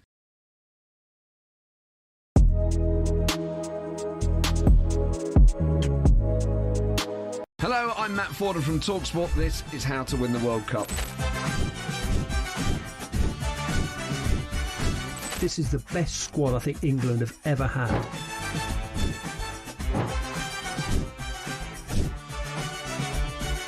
He used to love America, now he doesn't. It's very sad. It was so important to succeed because of all the pressure we received. Don't jump for this one, I'm going to knock his head off. Warning, this podcast does not guarantee England will actually win anything.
Paul Hawksbee, Andy Jacobs here on talkSPORT. Now, a great many of the players we're watching at this World Cup cut their teeth playing street football, cage football, and you wonder where the quality of the World Cup would be without those sorts of facilities and those chances to compete at that level before you make the grade.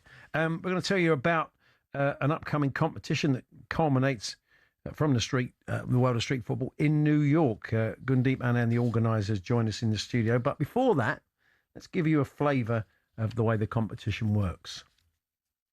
Hey, bro, have you seen this new tournament? Which one? Look. I just don't know if we should enter. What do you mean, bro? What? The winner gets to go to New York. Is it? Bro, just sign up. What? I never knew that. As the mother approaches her young cub, he awaits for her answer. Mum, are you going to let me go then? It is looking very peak. Oh, dear. Yeah, they're sending me to New York next week, you know. Might be the last time you ever see me. What are you saying? Make sure you're in London first and then we can talk. Yo, New York, we're coming! Hey, New Yorkers? Shh. What, you not from New York? Think you're better than us? Man are dead, man. And with that, turn your postcode into a passport. New York? This can only get me to Bermondsey. I don't know what David Attenborough's like as a street How did you get him to do that? It wasn't well, him, was no, of course it wasn't. No, voiced it? It was David. He called me. He called me the night before. He said, "Mate, I heard about the street football tournament and you taking some players to New York." He said, I want to play. I said, "I'm sorry, David, you can't play that." He hasn't got the moves. Yeah, but David, he loves it, man. He loves it. Of course he does. This is Gundeep Anand. He's the organiser of The Last Stand. So, Gundeep, tell us a little bit about this tournament. Came about. It's not the first time you've done it. Sure. Yeah. So I founded it 10 years ago in 2016 in Shepherd's Bush, Ladbroke Grove. The whole mission was just to show young people that anything that comes in their mind can become a reality. So I'm not saying you have to do a street football tournament. You can do a business, an app, a movie, a film. But what I'm trying to say is that I wanted to show young people. And you started it just from nothing, just from a little basic idea, thinking, wouldn't it literally be great? Like me and my friend, he was in Leon. He said, I used to be a PE coach. I used to work in the States community. And I was like, I miss the times when I used to bring players from one estate to another. He's like, why don't you do it? I was like, all right, I'll do it. And literally, that's it. It's just when you make a promise to yourself, you gotta, see it through. So I think that was the kind of thing. And I had no intention of carrying it on. I just only wanted to do one. So can anybody just form a team and take part? Yeah. So if you're 18 plus, 18 to 26, you can play in this tournament. It's men's and women's tournament. Yeah. So men's and women's. You sign up. Go to laststand.world. You can sign up there. You put your postcode in there and stuff like that. So it's a pretty straightforward process. We've had like a huge amount of women teams sign up, dramatically high number compared to men. Is it 3-on-3 or 5? It's 4-on-4. 4-on-4. So you have 5 minutes to win, or you score 2 goals. Winner stays on. Team that wins the most amount of matches wins the tournament. So for fans, it's really great, but obviously for players, it's quite intense. So that's the speciality of this sort of formatting. And the winners in this case are going to go off to play in New York, is that right? Yeah, so if you win the men's, And if you win the women's one, yeah, you get to play in New York. Who will they be playing over there? So they will be playing the New York All-Stars.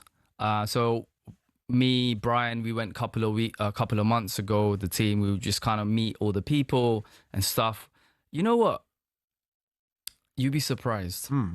What, of the quality or? I don't want to, I want the players to still work hard. I don't want to say, but you'd be surprised. The quality is phenomenal there as well. But depends who turns up on the day. You know, on the tournament, you could be the best player. If you're not ready, it's difficult. Do you still play? Me, I play sometimes, but not good as the boys and the players that are playing. They will kill me. Yeah. So it's a very high standard. Yeah, yes, it's high. And you know what? Street football is all about expression. Yeah. You know, the modern football is fantastic. We love the game a lot. I love the World Cup and Arsenal. I'm a big Arsenal fan.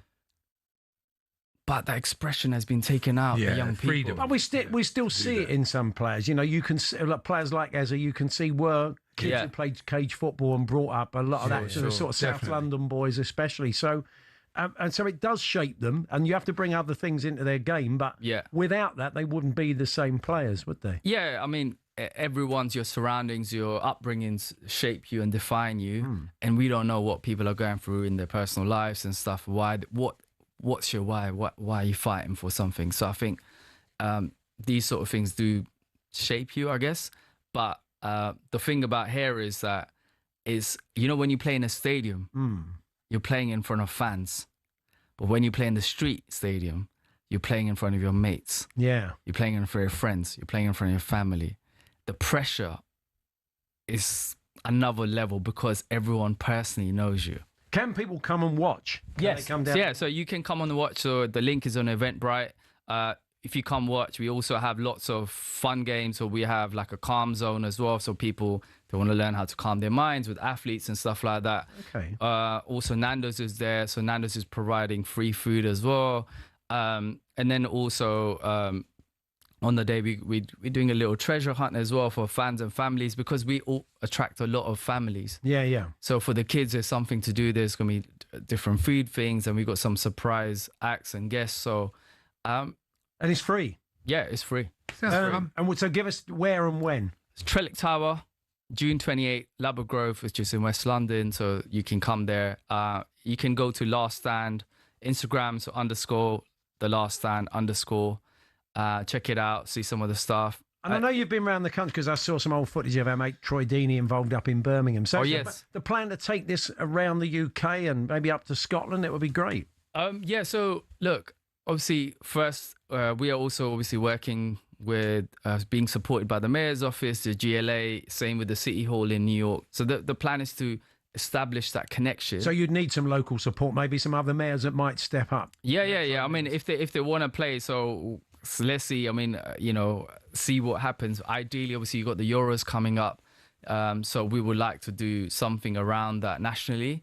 But look, for now, we're just really keen and excited. The whole promise is we're saying to young people, this World Cup, you can turn your postcode into a passport, meaning if you win, you get to fly. So it's just giving people an opportunity. These for people who are kind of forgotten. Yeah, sure. No, it's fine. It's a great idea. And if there are any Metro mayors or people from the office who want to be part of it, then go to The Last Stand and go and check that out. Well, good to meet you.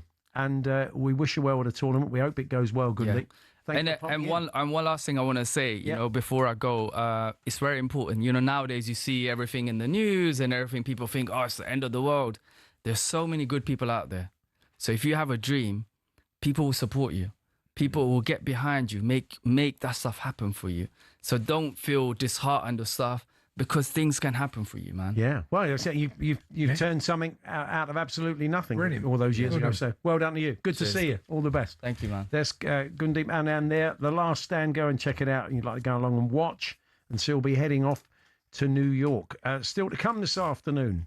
Lizzie Kelly and Rupert Bell join us. Royal Ascot gets underway this afternoon. Said Lizzie getting right behind Scotland. We'll find out why amidst our chat. In a few Have you seen moments. that mad transfer rumor that's just gone through? Spurs want to sign Sandro Tonali. I did see that this morning. There's absolutely no chance. I would be surprised, but you know, look, as you said, well, you've got to have a dream. You've got to have a dream, Gundeep. And us as Spurs fans, well, me as a Spurs fan, has to have a dream. It's Paul Hawksbee and Andy Jacobs here on talkSPORT.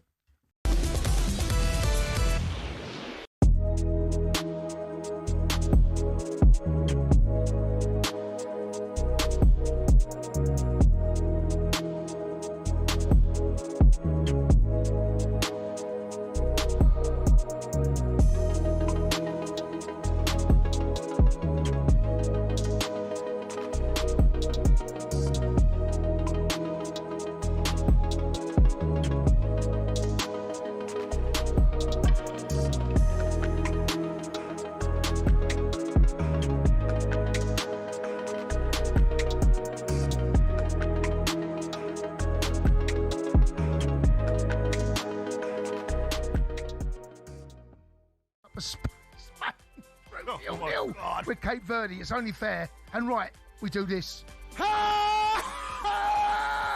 ¿Alguien ha visto a España? Paella. ¿Puedes oírme, paella? Siempre eres tú. Menuda paliza. Ni cucaracha. Estrella. Chorizo. Chorizo. ¿Puedes oírme, chorizo? Siempre eres tú. Menuda paliza.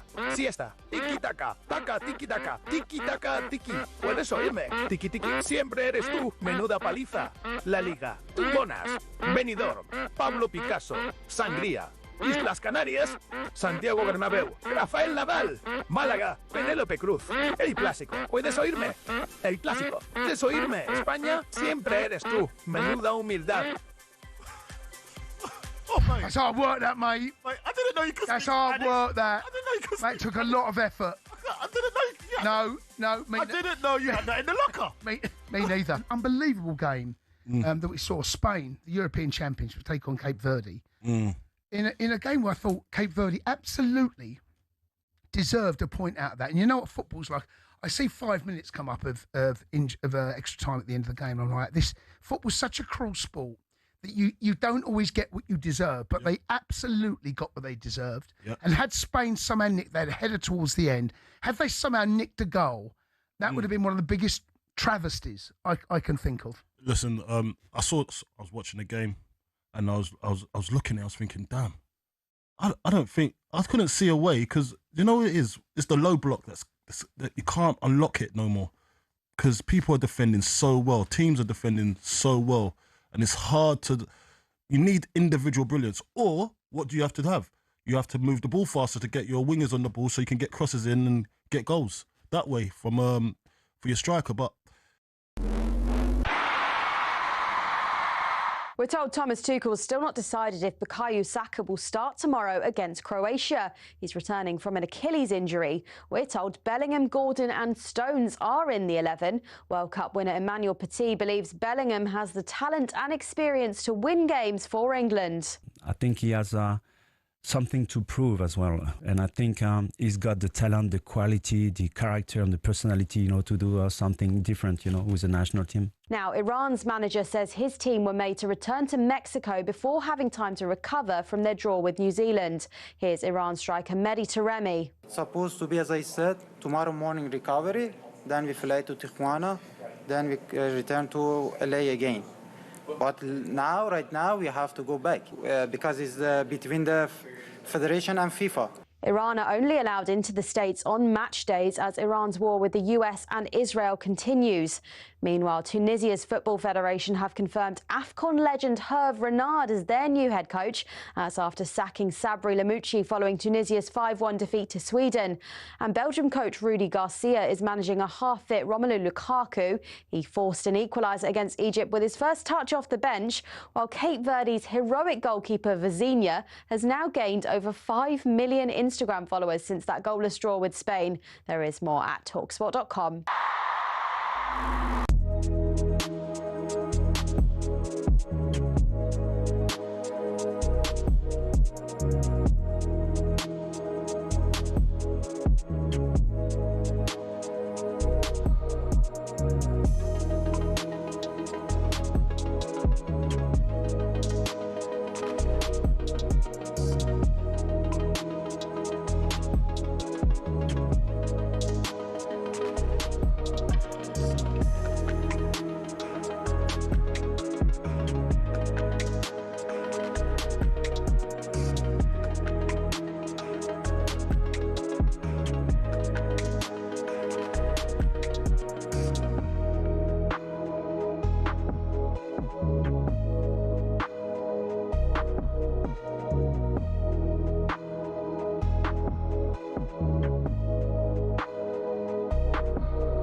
It's showtime on talkSPORT with BetMGM. We're ready for the action. Are you? Visit betmgm.co.uk or download the app. 18 plus. GambleAware.org. Yes, time once again to get all the odds thanks to BetMGM, joined by Alex Licence from BetMGM to look at all the top sporting events, discuss the latest odds. Hi, Alex. Morning, guys. How we doing? Yeah, not so good, bad. Did you have many punters going for 4 draws yesterday? I mean, the draws in the first round games are quite common, but 4 in effectively one evening is quite rare. Yeah, I mean, who saw that coming? You would have got an eye-watering 472 to 1 if you did back all 4 draws yesterday. Really? I'm sad to say we had no punters brave enough to back that, but then I do suspect we'll see quite a lot more movement on those draw markets in the coming days. Most of that would have been weighted to Spain, wouldn't it? Obviously, that's why no one would have done a draw acca. You wouldn't have thought for a minute that was going to happen. No, you wouldn't. But we did actually have we had 7 customers who backed 0-0 in that Spain game in singles. That was at 9 to 1. So Nice. it's a good call from them. Yeah, we saw, as you would expect, we saw quite a lot of money coming in play, and people sort of expecting that that Spanish goal coming. But yeah, before the game, the most popular scoreline was 5-0 Spain at 12 to 1, which that seemed a decent shout pre-game, didn't it? Yeah, they are tournament favourites, I believe. So I wouldn't think they've drifted, Alex, based on that last night. Most people can see the bigger picture, can't they? They have, yeah. So Spain haven't drifted, but interestingly, France have. So Spain were outright favourites yesterday, but France have now come in without kicking a ball back into joint favourites. So that must be on the back of that Spanish result. So they're both 9 to 2 now. Obviously, that could all change with how France do tonight. But Paul, you had Spain down as your winners last week, and you went Sean last year. Has that changed? I know is it very early, or do you still fancy them? No, I still fancy them. I think they'll grow into the tournament a bit. A lot depends on Lamal, doesn't it? Yeah, I mean they left players on the bench last night that will be starting other games. I still think France have got more up front than them. They've got a tough game tonight, Alex. Haven't they? That's Senegal are decent. I mean, it's funny how the opening games vary. We've got a tough game. France have got a tough game, and on the face of it, Spain had a pretty easy game. Yeah. So I mean, France big favourites tonight? Not massive. I mean, they're like 11 to 25 to beat Senegal tonight. So yeah, just under the 1 to 2 mark. But this is a really exciting Senegal team. I mean, they unofficially won the AFCON, didn't they? And then if you remember last year, they played England at Nottingham Forest, and they played us off the park. They've got Mane and Jackson going forward. So. They're definitely going to cause some teams problems. But then talking about squads, on the flip side, this France squad, like you said, that squad depth is on another level, isn't it? I mean, France were your pick, weren't they, Andy? When you look at that French side, is there any weaknesses in there? So I'm struggling, really. I mean, I'm looking at... So too many good players, isn't there? It can be a problem. It's that thing of trying to fit everybody in and build a balanced team, especially up front. So it's a long tour. It's 8-9 games if you're going to win it. All these big teams, they don't go mad in the first game. I wouldn't be at all surprised. They're trying to play their way into it. I wouldn't be at all surprised if it was a draw tonight, Alex. If many people having a little go at that. I think they will be after yesterday. Yeah, the draw's currently just above 3 to 1. Okay. At 33 to 10. But yeah, I think when I'm looking at the French side, I think maybe like you said, too many attacking options. Is that going to leave the likes of Rabiot and Tchouaméni a little bit short? Is that front four going to work back as much as they want? So probably a little bit of a wishful thinking from an England perspective. But yeah, I would imagine France are going to go far, and we've got them 2 to 5 to top that group, which is a bit of a difficult group, isn't it? Because Senegal are a decent side, and we all know what power that Norway have with Erling Haaland up top. Last minute, Argentina go tonight. Yes, 2 o'clock against Algeria. They're obviously expected to win that, I would think. Yeah, Argentina favourites. Yeah, they're 2 to 5, and then you can't talk about Argentina without talking about Messi, can you? He's going to get his 200th cap tonight. He's currently 4 goals away from becoming the highest ever goal scorer at a World Cup. He's on 13. We've got Miroslav Klose leading the charge at 16, and we've got a price of Messi to get 4 or more goals this tournament at 6 to 5. So if anyone does fancy him well, Messi to do Messi things, then yeah, just above even money, and he's going to leapfrog closer at the top of that scoring chart. Finally, just a quick word on the cricket. I mean, for both England and New Zealand, their second test at the Oval yesterday, we've seen Kane Williamson retire. We've had all the shenanigans with Stokes and Atkinson, new players coming in. So where are the odds set on this one? Yeah, England favourites, again, as you imagine, just below even money at 17 to 20. Like you said, it's well, quite a lot's happened, hasn't it, since that first test. We had the well-documented struggles with the pitch, but the Oval's been flat this season. Surrey, in their red ball games, three of the four have ended in a draw, so you'd imagine we'll see a bit of a run fest. Like you said, Brute comes in as captain. Well, he takes over Stokes as captain. You've got Robinson, unfortunately, out injured. Joffre back in. Matt Fisher coming into the side. Davies, Cox and Baker. And then also rumours that James Rue might come in and take the gloves off Jamie Smith with his partner expecting. But yeah, it's when I look at that England side, it's the tail looks quite big for me. You've got Arch coming in at 8, so maybe they've looked at that oval pitch and thought that it's worth having an extra bowler in there. I don't know what you guys think. They've gone with no spinner, so they've gone with pretty much an all-pace attack. Cox, I mean, you could argue Cox is in much better batting form than Stokes. It actually strengthens the batting. It weakens the bowling and it weakens the captaincy. But actually, batting-wise, England are better off. Yeah. Because Stokes really, for the past 2 years or so, hasn't really been Stokes with the bat. No. Going to be interesting to see what happens. Nice one, Alex. Thanks very much. Thanks, guys. There's Alex Licence there from BetMGM with all the latest odds. You can visit betmgm.co.uk, download the app, 18 plus, begambleaware.org. See Michael Owen there being interviewed at Royal Ascot. Yeah. He's there today. He's doing these stewards' inquiries with Howard Webb. Oh, you would? Anyway, let's go back to race 2 this afternoon. And a moment at the end there, was there interference? Yeah. There's old Howard, fantastic, yeah. Well, that's unlikely to be the case. Yeah. I think he's there on a jolly. He's going to have his own reality show, Michael. Did you see this? No, I didn't see that. Yeah. Not with Neymar, is it? He's not a cleaner. No. Apparently, Michael Owen and his family have got their own fly-on-the-wall reality show.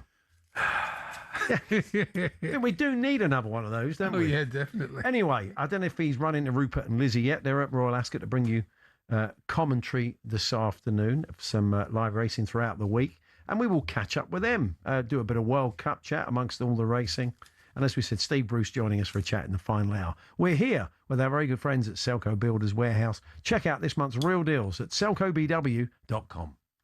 It's showtime on talkSPORT with BetMGM. Keep things golden with responsible play at betmgm.co.uk. 18 plus, gambleaware.org.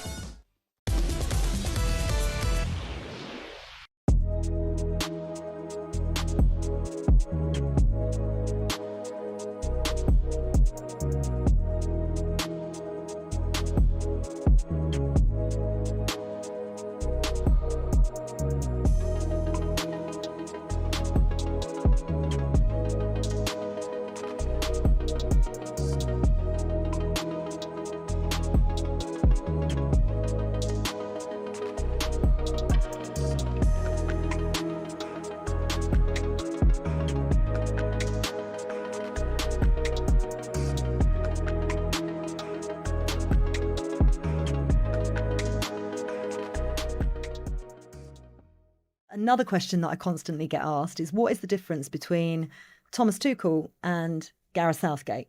And obviously you had Gareth Southgate in 2018, and there's the argument to say, without the success that you had from 2018 to 2024, we wouldn't have Thomas Tuchel necessarily in charge of the England squad. So from your point of view, what is the difference between the two, and how is Thomas maybe taking it to that next step as we've progressed? Yeah, I think first and foremost, a fantastic job Gareth did in all that time, reconnected England national team with the fans in 2018. That was a big challenge, and we stepped up, and the manager and the staff at the time stepped up and rose to the occasion. We never got the final, but we reconnected with the fans, and that was Gareth's main out of that tournament. That was what we needed to do. I know we wanted to dream big and wanted to get the final, but that journey we came on as a group of players, that's driven us to now. You know, that them stepping stones to get to the final with and fall short in the final, to get quarters in Qatar, falls short unfortunately, then get another final against Spain. then that created. But then the squad evolves, the manager evolves, and the manager now, Thomas, he's a winner. He drives winning mentality. He won at Chelsea. He wins where he goes, and his passion, his desire. I think two different managers with great respect in the game, and it's not a bad word to say about. Hello, I'm Matt Forden from talkSPORT. This is How to Win the World Cup. This is the best squad I think England have ever had.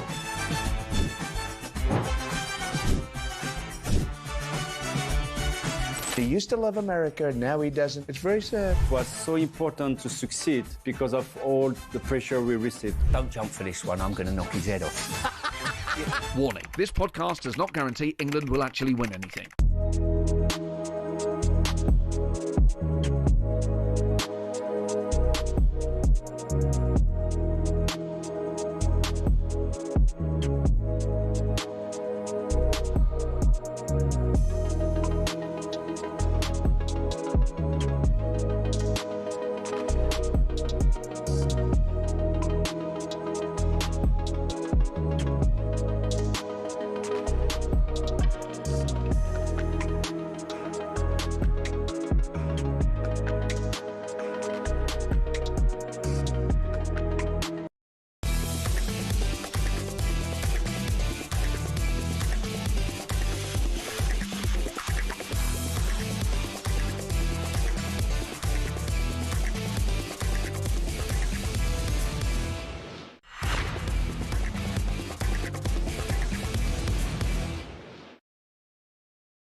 Hawksbee and Jacobs here on talkSPORT. Jim White, Simon Jordan up live from New York at 1 o'clock. We'll get all the latest weather conditions out of tonight's game, see if any of them are going to be weather affected, and you end up having an even later night than you expected because of a storm somewhere. Joe Wheeler's going to tell us more shortly. Before that, though, we have put together an army of what we're calling the creatures of the night with a nod to our old mate Ian Collins. And these are the nocturnal beasts, quite happy to stay up or find themselves awake generally at that time of night through work, newborns, etc., watching the kick-off times that we can't cover, and there's a pretty good chance you won't be tuning into either, such as the 2 a.m. game between Iran and New Zealand. Stepping up for the show today is Alex, the Sheffield United fan.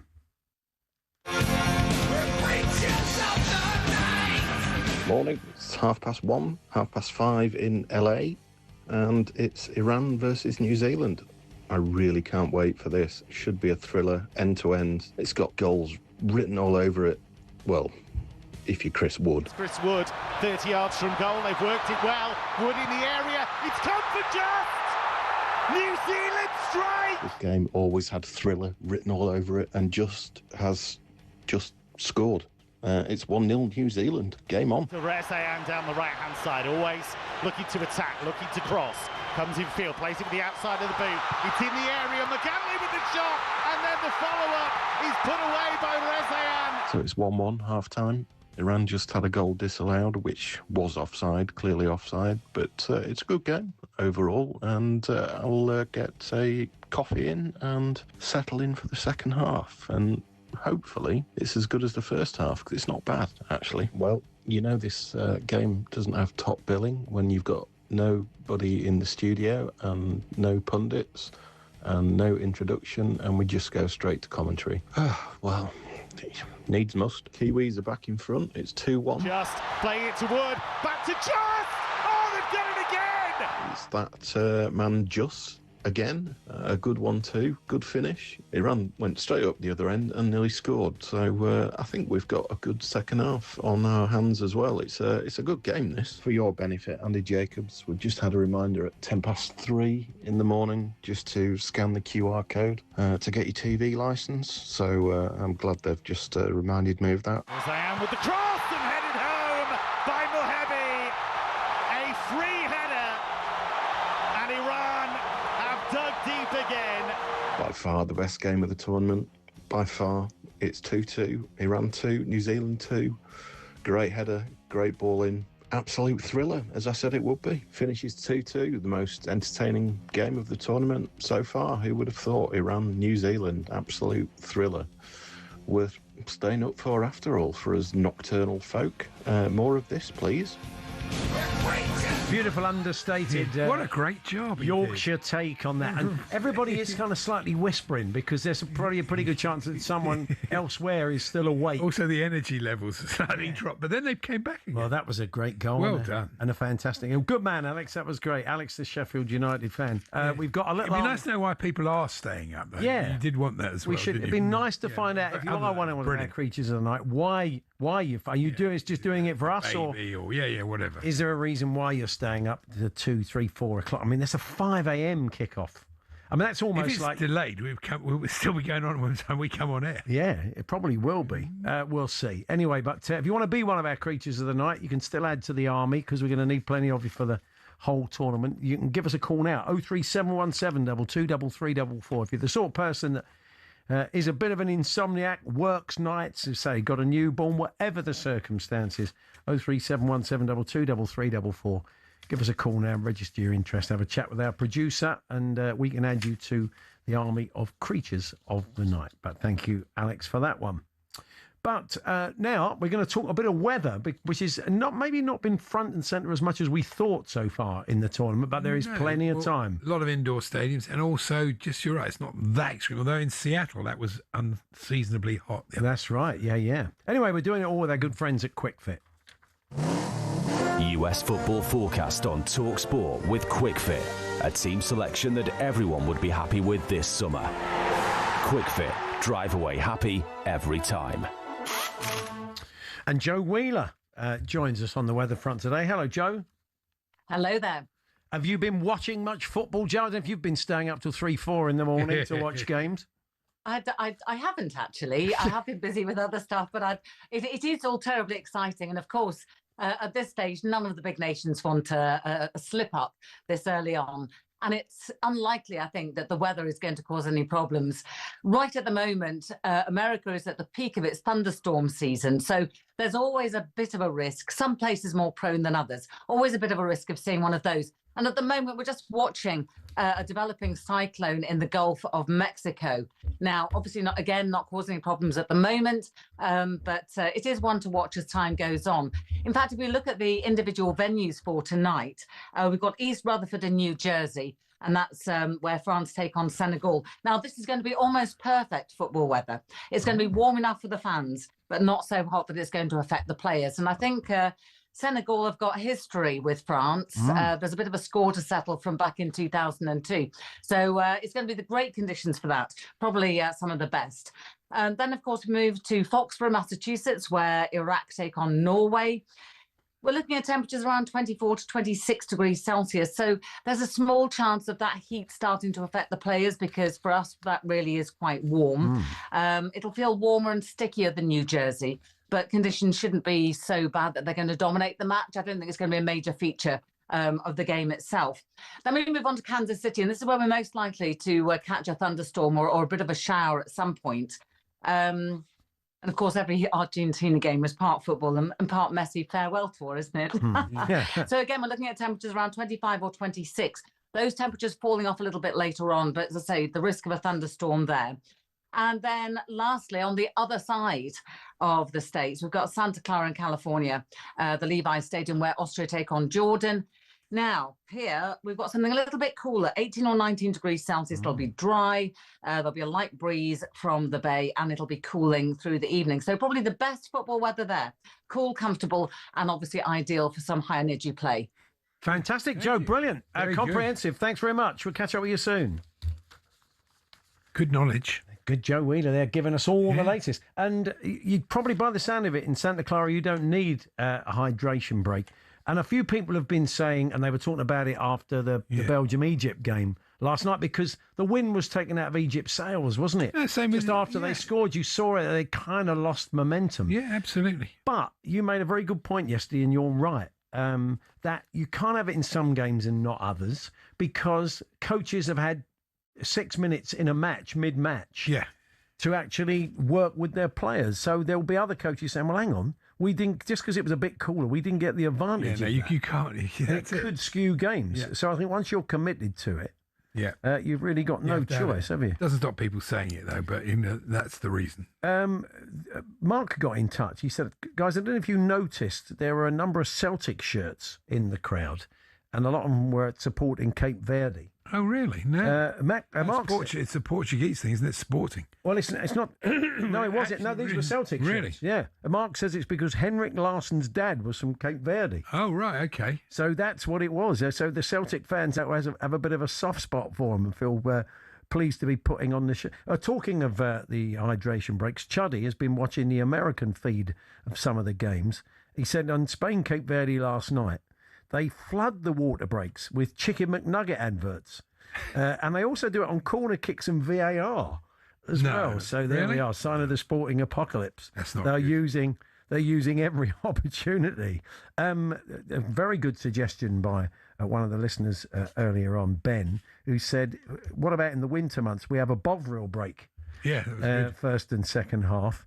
And a suggestion coming off the back of that from Graham in Bicester, or not Graham in Bisto.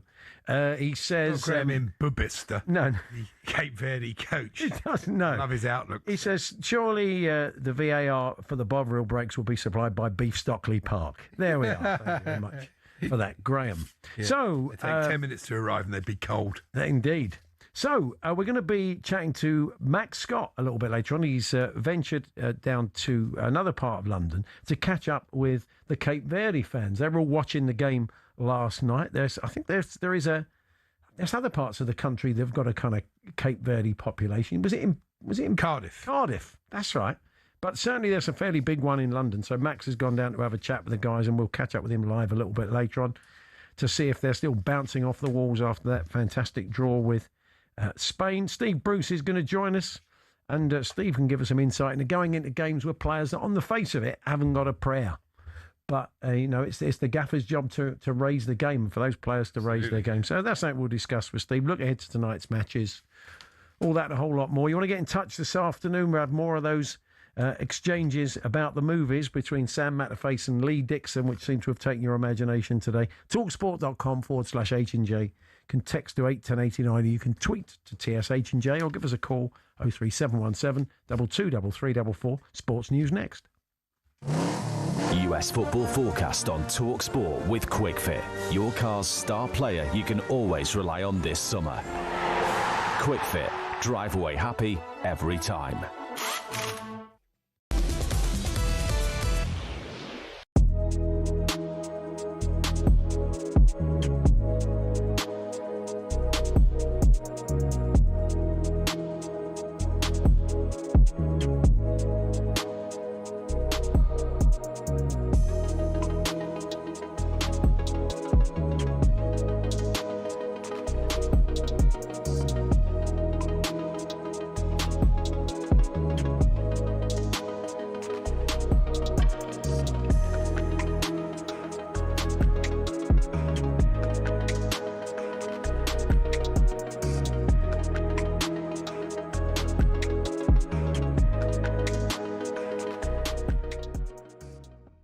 Let's go to Scott, who obviously is a Scotland fan. Hi, Scotty. Morning to you. Good morning, Scott.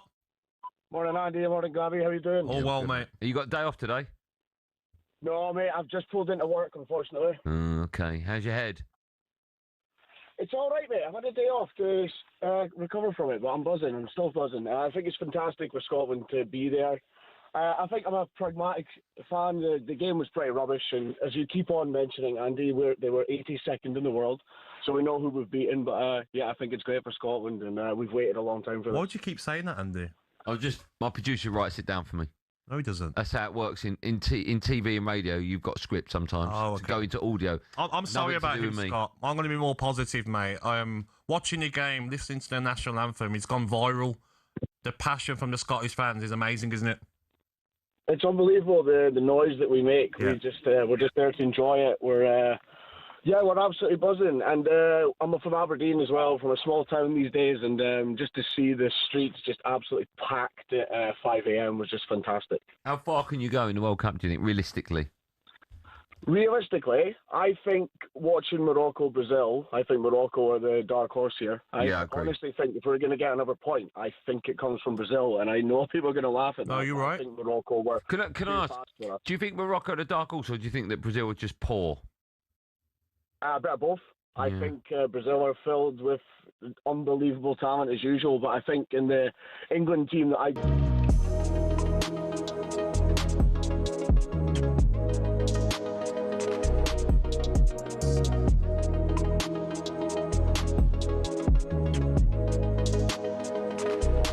Talk Sport.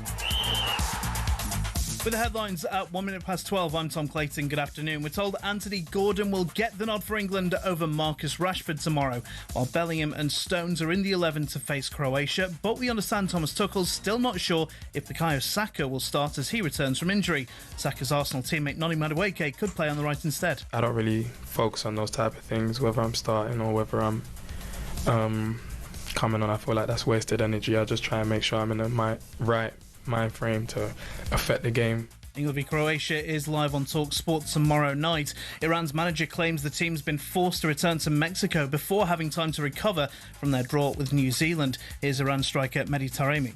We doesn't have any communication with the FIFA and for the players. Our analyzer, for example, have to come here doing the job of the media. And, everything is like disaster. Iran are only allowed into the US on match days. Tunisia have confirmed the former Zambia and Ivory Coast manager Hervé Renard as their new boss. Sabri Lamouchi was sacked following their 5-1 loss to Sweden. The Professional Football Referees Association had backed the Australian VAR over his hand gesture controversy. Sean Evans says he made the upside-down OK sign as an involuntary twitch before Germany v Curacao. There were concerns because of the gesture's association with far-right groups. And both Serena and Venus Williams have been handed wildcards to play at doubles at Wimbledon. The sisters will partner each other. The tournament's just 13 days away. Get more at talksport.com. talkSPORT News. Donald Trump says Iran will never have a nuclear weapon as part of the US's deal to end the war. And the man hoping to replace Sir Keir Starmer has laid out his plans for Britain's future. Emma has more in half an hour. talkSPORT weather with QuickFit. With over 400 EV-ready centres across the UK, we're top of the league for electric car owners. Visit quickfit.com and book today. Dry across the southeast with warm and sunny spells. Cloudier in the north and west with patchy rain and drizzle. More persistent rain moving into the southwest this afternoon. Hello.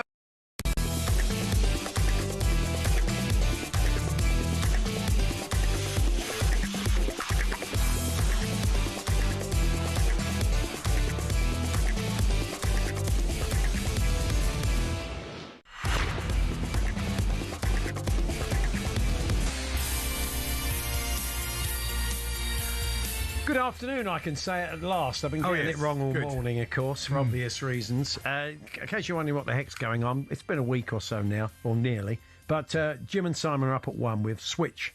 Our shows with Jim and Simon, they're live from New York. 8 o'clock their time. 8 o'clock. 8 o'clock here in New York. 1 o'clock with you back in the UK. Exactly. So Jim and Simon up at 1. We're going to be chatting to Alistair Howard, who's an expert on African football, because Senegal were in action, and we were talking him up a little bit earlier on with Alex from BetMGM. And they are a good side with a bit of history with France as well, World Cups.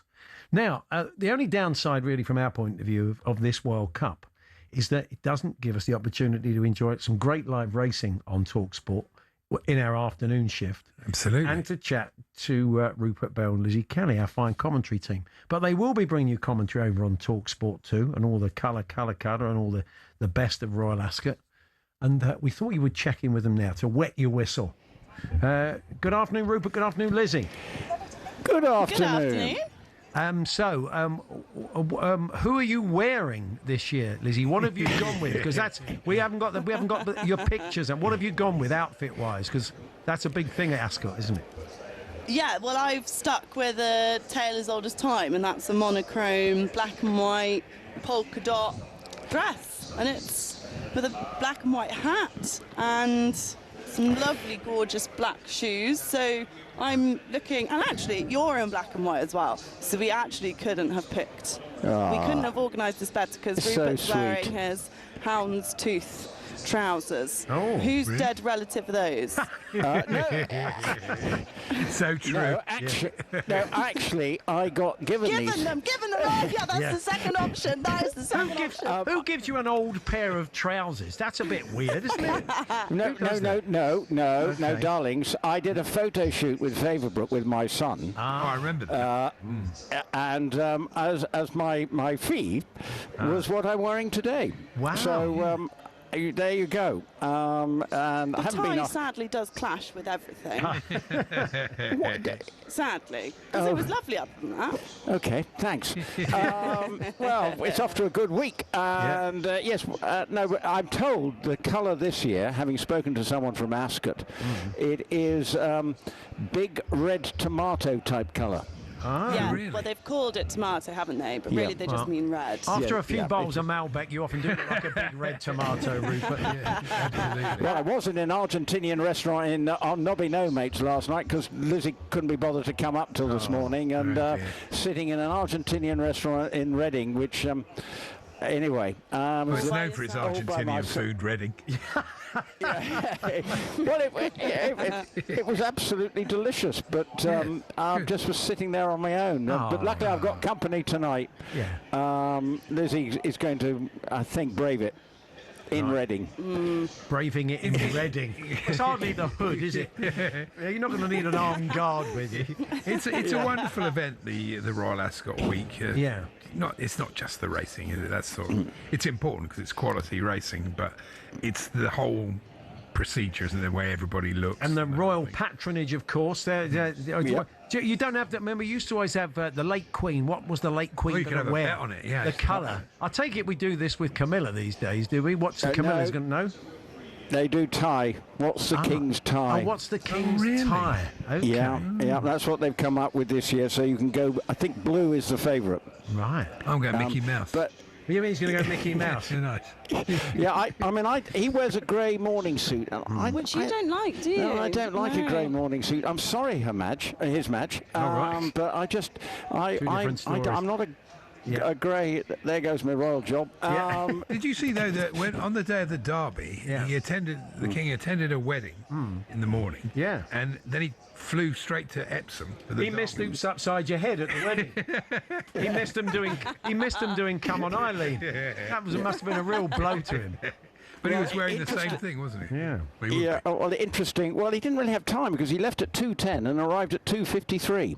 Wow. To get to Epsom in the helicopter. I wouldn't want to try and change on a helicopter either. No. Very good point.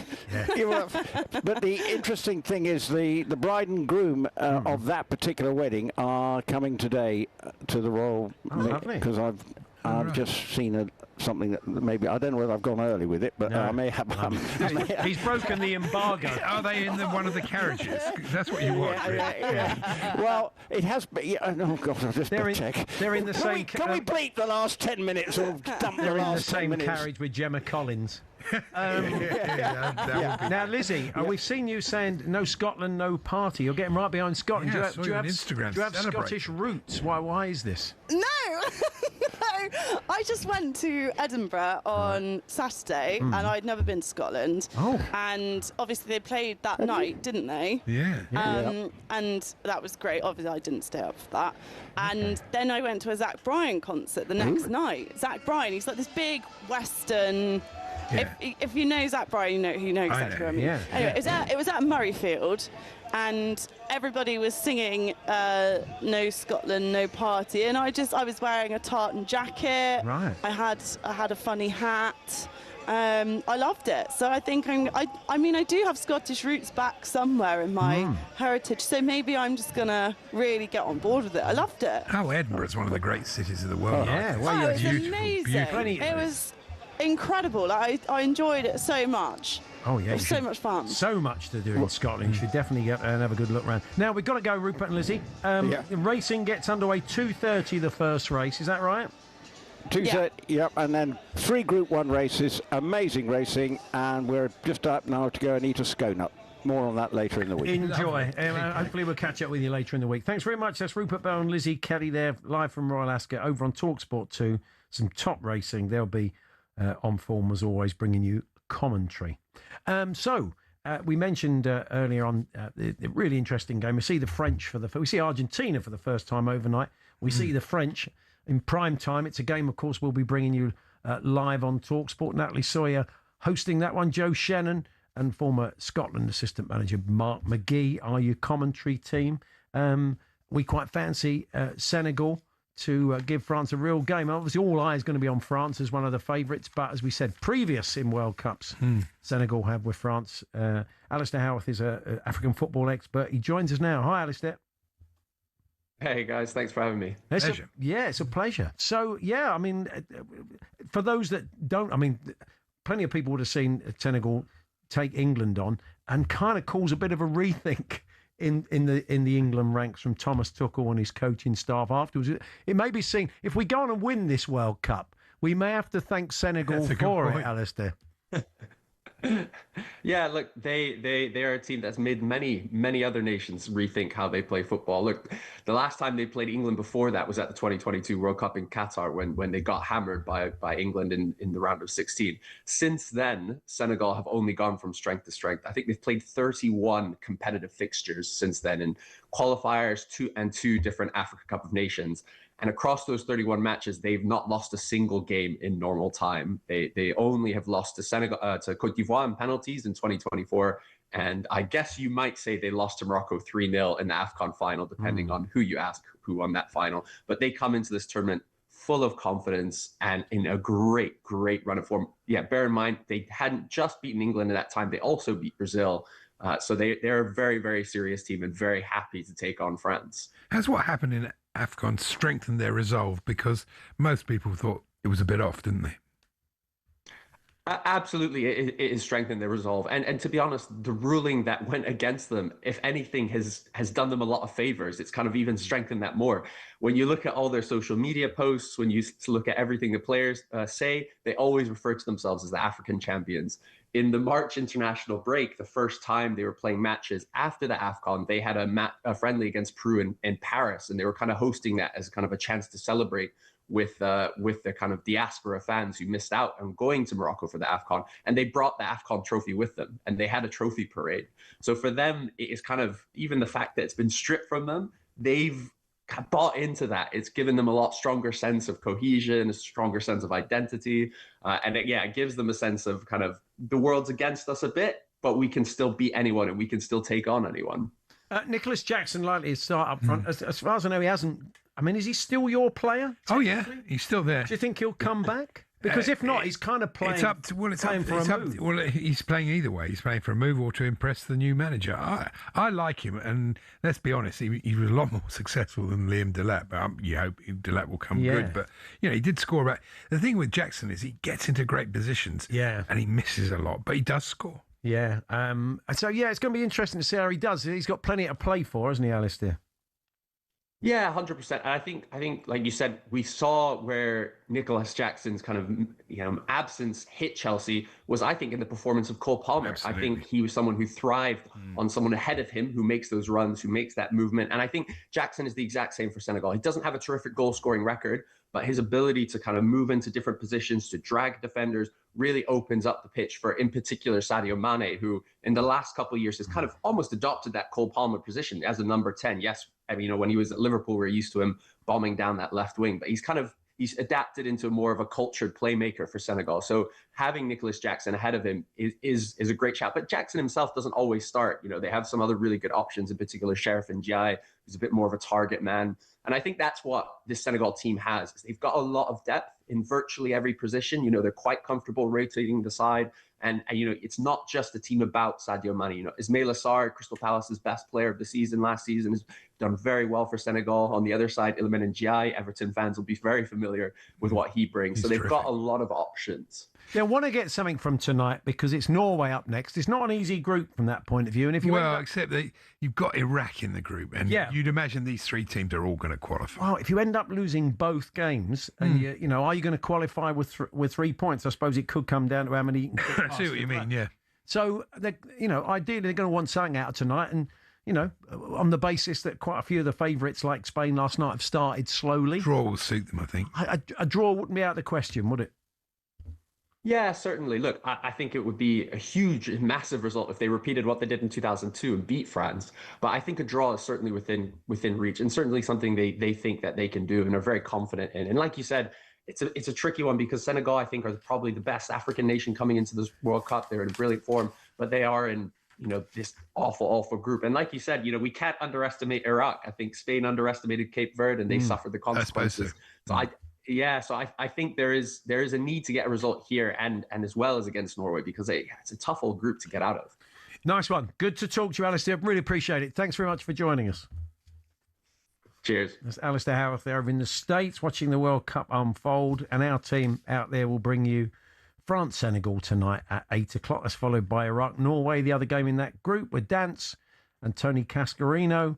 Argentina-Algeria from 2 a.m. and then Austria-Jordan we will bring you, and that's at 5 a.m. tomorrow. That's over on talkSPORT 2. So all the games covered across the network. As Alistair just said, you don't underestimate a lot of these nations, and if you do, you do it at your peril, as Spain found yesterday after Cape Verde's fantastic spirited draw. Norway going to be interesting. Yeah, they are. Very good attacking players, of course. We're going to cross to Max Scott. He's out and about elsewhere in London today, and he's caught up with some Cape Verde fans who watched that game unfold last night, and we'll be linking up with him in a few moments' time. We're here with Selco Builders Warehouse. It's where the trade go.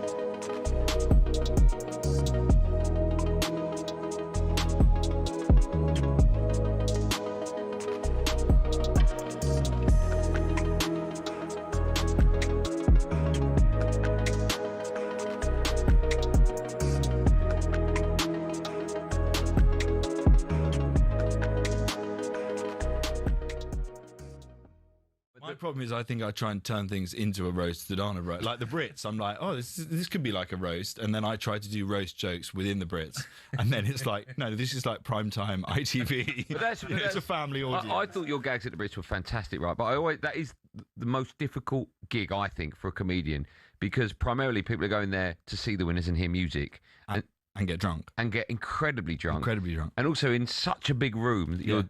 It's almost like, it's like whoever it is, not you, but it's almost like, can we get on with it so I can drink more alcohol? Exactly. And it's the weirdest show to do ever, because also you have this weird little grace period at the beginning where you come on and for 2 minutes you feel like you're the greatest showman, and you're there and you've got all the eyes on you and they love you and it's amazing. And so you got 2 minutes of the greatest showman and then 3 hours of being a Weatherspoons bouncer at closing time, and you're just there trying to keep everyone in their seats, or stop them from standing up on the tables. I mean, in the one in Manchester was even more carnage than I've ever experienced. I want to talk World Cup football to you, but just quickly on the back of that, have you ever nicked a Brit? Have you got one at home? I've got, they give you one each year. Oh, okay, fine. But they give you one each year for hosting it, so I've got 6 Brits now, and they're not on my shelf because it just feels like a bit of a pity Brit. I haven't really earned that. Someone writes an incredible heartfelt album and wins their Brit Award, and then I just get given one for turning up, basically. One of them. Yeah. Right, let's talk about the World Cup. What are you watching? England game Wednesday. What are you doing? I'm watching it with some mates in a pub. We booked a little space, and we're going to go watch the first game. All right. How do you think we'll get on? Yeah, I'm actually feeling quite optimistic now. That last warm-up game, I thought we looked pretty good, and I think Thomas Tuchel's a good tournament manager, and I feel like, there's been a lot of chat about the squad selection, but I feel like we've got a really good, strong starting 11 and some game-changing players, and I think we do this quite a lot, and the producer wanted me to ask you the question. Arsenal win the Champions League, or England win the World Cup? England winning the World Cup. Oh, I like that. England winning Straight the away. You lie, you're such a liar. Yeah, I thought about it a lot more when he asked me a couple of weeks ago. He looked away. Yeah, away. I did. Yeah, I did. Yeah. Hello, I'm Matt Forden from talkSPORT. This is How to Win the World Cup. This is the best squad I think England have ever had.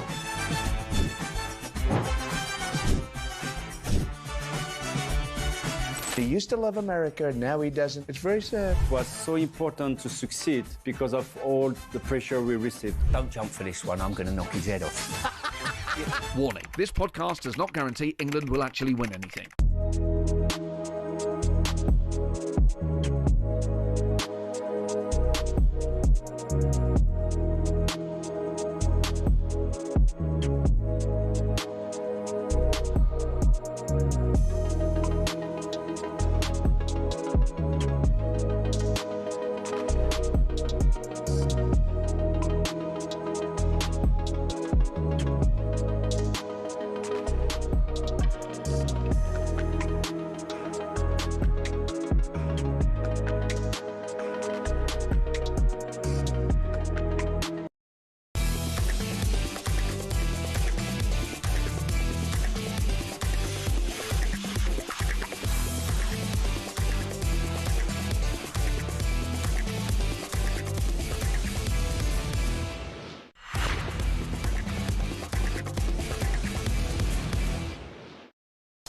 Duracell's Extra Mile on talkSPORT. Different, better, unstoppable.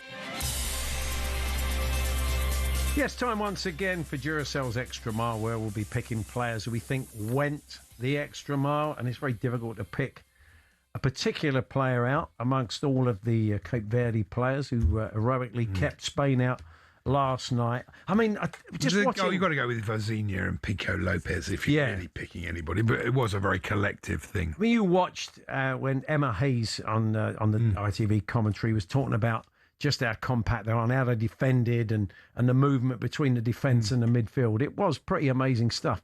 And they had, 27 shots, 7 on target, Spain. I mean, they hit the bar. But beyond that, I mean, and a couple of very good saves from Vozinha. But beyond that, they didn't do enough, did they? Really? Spain, no. And of course, Cape Verde had that chance to score right at the end with a header. Yeah, well, that's what these teams are going to play for, and it's the same in the next round. Teams, just talking about that in the break, teams will be playing. These sort of teams will be playing for penalties. So yeah, just some of the players that gave a game-changing performance and unstoppable power, and they were dancing in the streets of Cape Verde last night, and in bits of Cardiff, where there is a Cape Verdean diaspora, as well as London, over in the New Cross area of London. And we have dispatched our very own Max Scott to go along and catch up with some of the Cape Verde fans this afternoon. Max.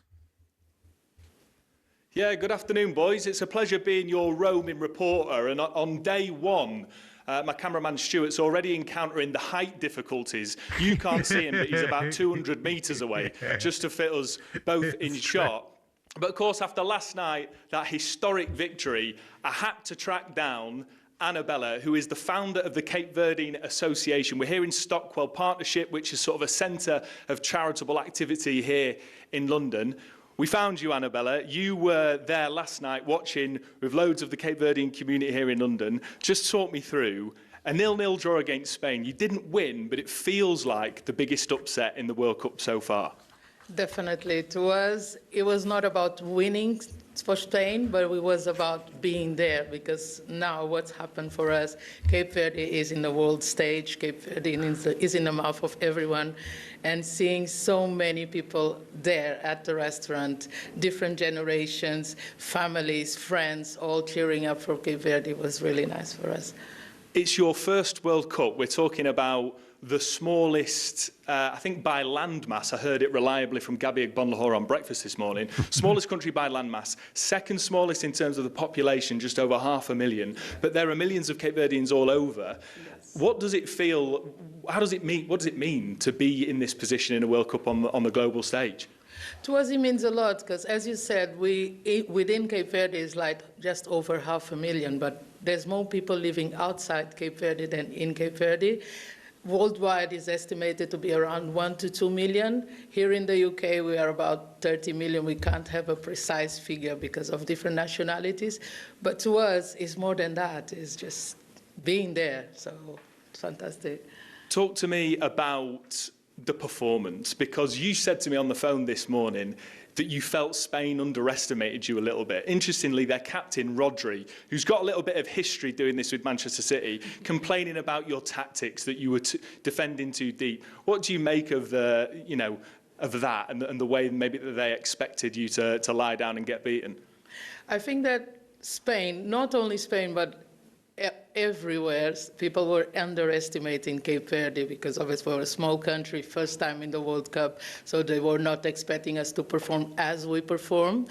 We were given like 1% chance, but that's the thing, the unity of our people, the resilience which we show on the field shows that we are more than that. We have 99% faith, and step by step, I believe, and the whole community is believing that we are going to go far. How far do you think you can go? Well, I hope and I believe Cape Verde can win quarterfinals, finals, and well, just being there for us is enough, but I think a big surprise is still to happen in this World Cup. And talk to me about the message on your T-shirt. You were quite passionate about this because you say that it sort of encapsulates and captures the spirit of the people of Cape Verde, whether they're on the island or whether they're all over the world.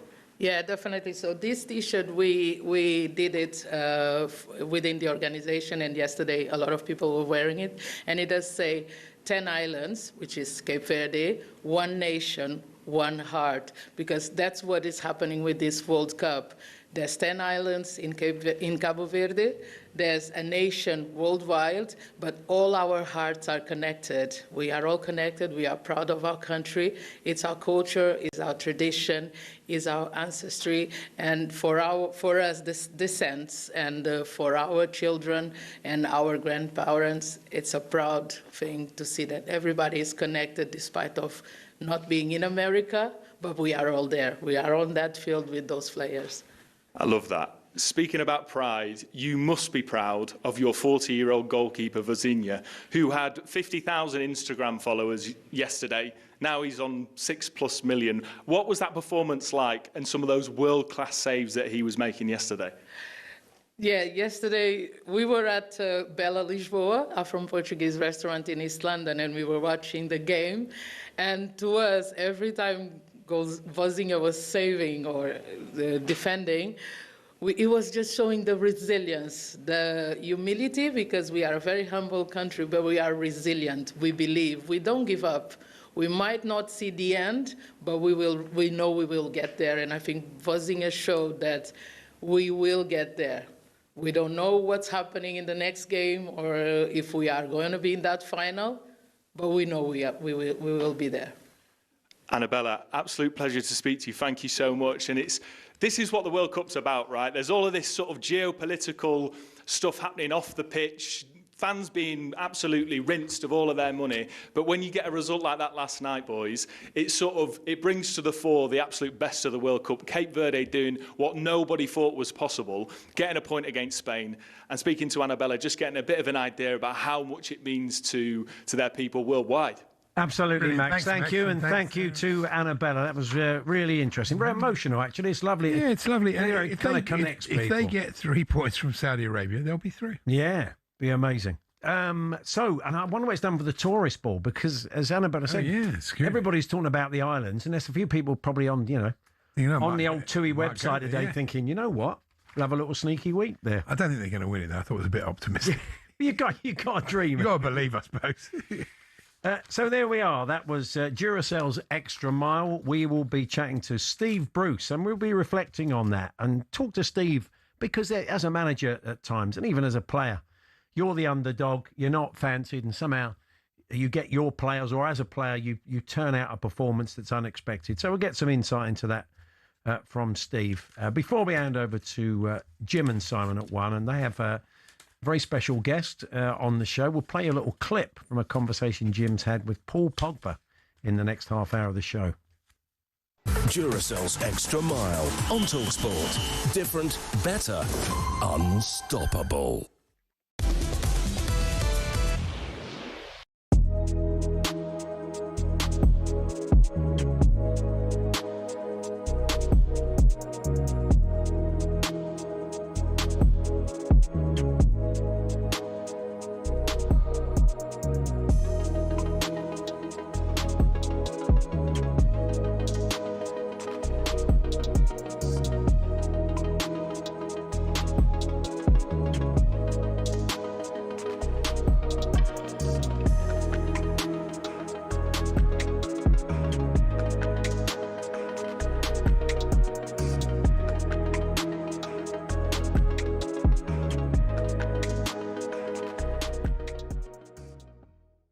wasn't the best performance from Scotland, but it doesn't really matter. In fact, it doesn't matter at all, actually. But an important win, really important. They got 3 points. You know right? what? Haiti were better than what I thought they'd be. They got Bellegarde from Wolverhampton Wanderers. Yeah. Got Isidore from Sunderland. Obviously, the rest of the players don't play at the highest level, but they were better than what maybe people thought they would be. They're like a lot better than Curacao, a lot better than South Africa. Scotland did their job. They weren't great. John McGinn scores. That's 1 goal in a World Cup for a pub player. And the guy called him a pub player. No goals in the World Cup. Just throw that shit out there. Yeah. But Scotland, What? Because third place only goes through 8 out of the 12 groups. Well, would you like a little stat? Go on then. According to Football Meets Data, or Data, do you put an R in it? Data. You don't? Data. Data. That's the way, Data. yeah. If Scotland lose both to Morocco and Brazil, a goal difference of -1, so if they lose 1-0 to both, offers an 87.5% chance of progression. That's the thing. I think they do lose both. But could they have, went and got 2 or 3? Because we said that before the game. Scotland might need to get 2 or 3 against Haiti. Yeah. Because of the goal difference. Because Brazil are going to get better as the tournament goes on. Are they? Morocco are very good. I saw the Brazil game, and I think they'll make changes, mate. I think you got Ryan, you got Hendrick available. Yeah. If they make a few changes, I could see them improving. But Morocco are the team that scares me, mate, if you're Scotland. I agree Scotland with that. changed their tactics. They played 4-4-2. Yeah. Shankland and Che Adams, so they go back to maybe a 5 at the back and try and keep the score down. But must-win game. Could have even equalised at the end. Had a header, Haiti, that went wide.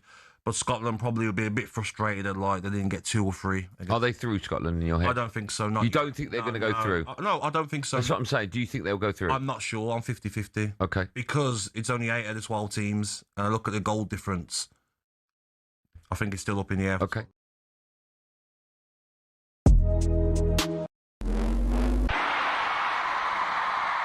We're told Thomas Tuchel's still not decided if Bukayo Saka will start tomorrow against Croatia. He's returning from an Achilles injury. We're told Bellingham, Gordon and Stones are in the 11. World Cup winner Emmanuel Petit believes Bellingham has the talent and experience to win games for England. I think he has something to prove as well. And I think he's got the talent, the quality, the character and the personality, to do something different, with the national team. Now, Iran's manager says his team were made to return to Mexico before having time to recover from their draw with New Zealand. Here's Iran striker Mehdi Taremi. It's supposed to be, as I said, tomorrow morning recovery, then we fly to Tijuana, then we return to LA again. But right now, we have to go back because it's between the Federation and FIFA. Iran are only allowed into the States on match days as Iran's war with the US and Israel continues. Meanwhile, Tunisia's Football Federation have confirmed AFCON legend Hervé Renard as their new head coach. That's after sacking Sabri Lamouchi following Tunisia's 5-1 defeat to Sweden. And Belgium coach Rudi Garcia is managing a half-fit Romelu Lukaku. He forced an equaliser against Egypt with his first touch off the bench, while Cape Verde's heroic goalkeeper Vizinha has now gained over 5 million Instagram followers since that goalless draw with Spain. There is more at talksport.com.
Straight after us at 1 o'clock in our usual slot, we have switched things up for the tournament. It's Jim White, Simon Jordan live from New York.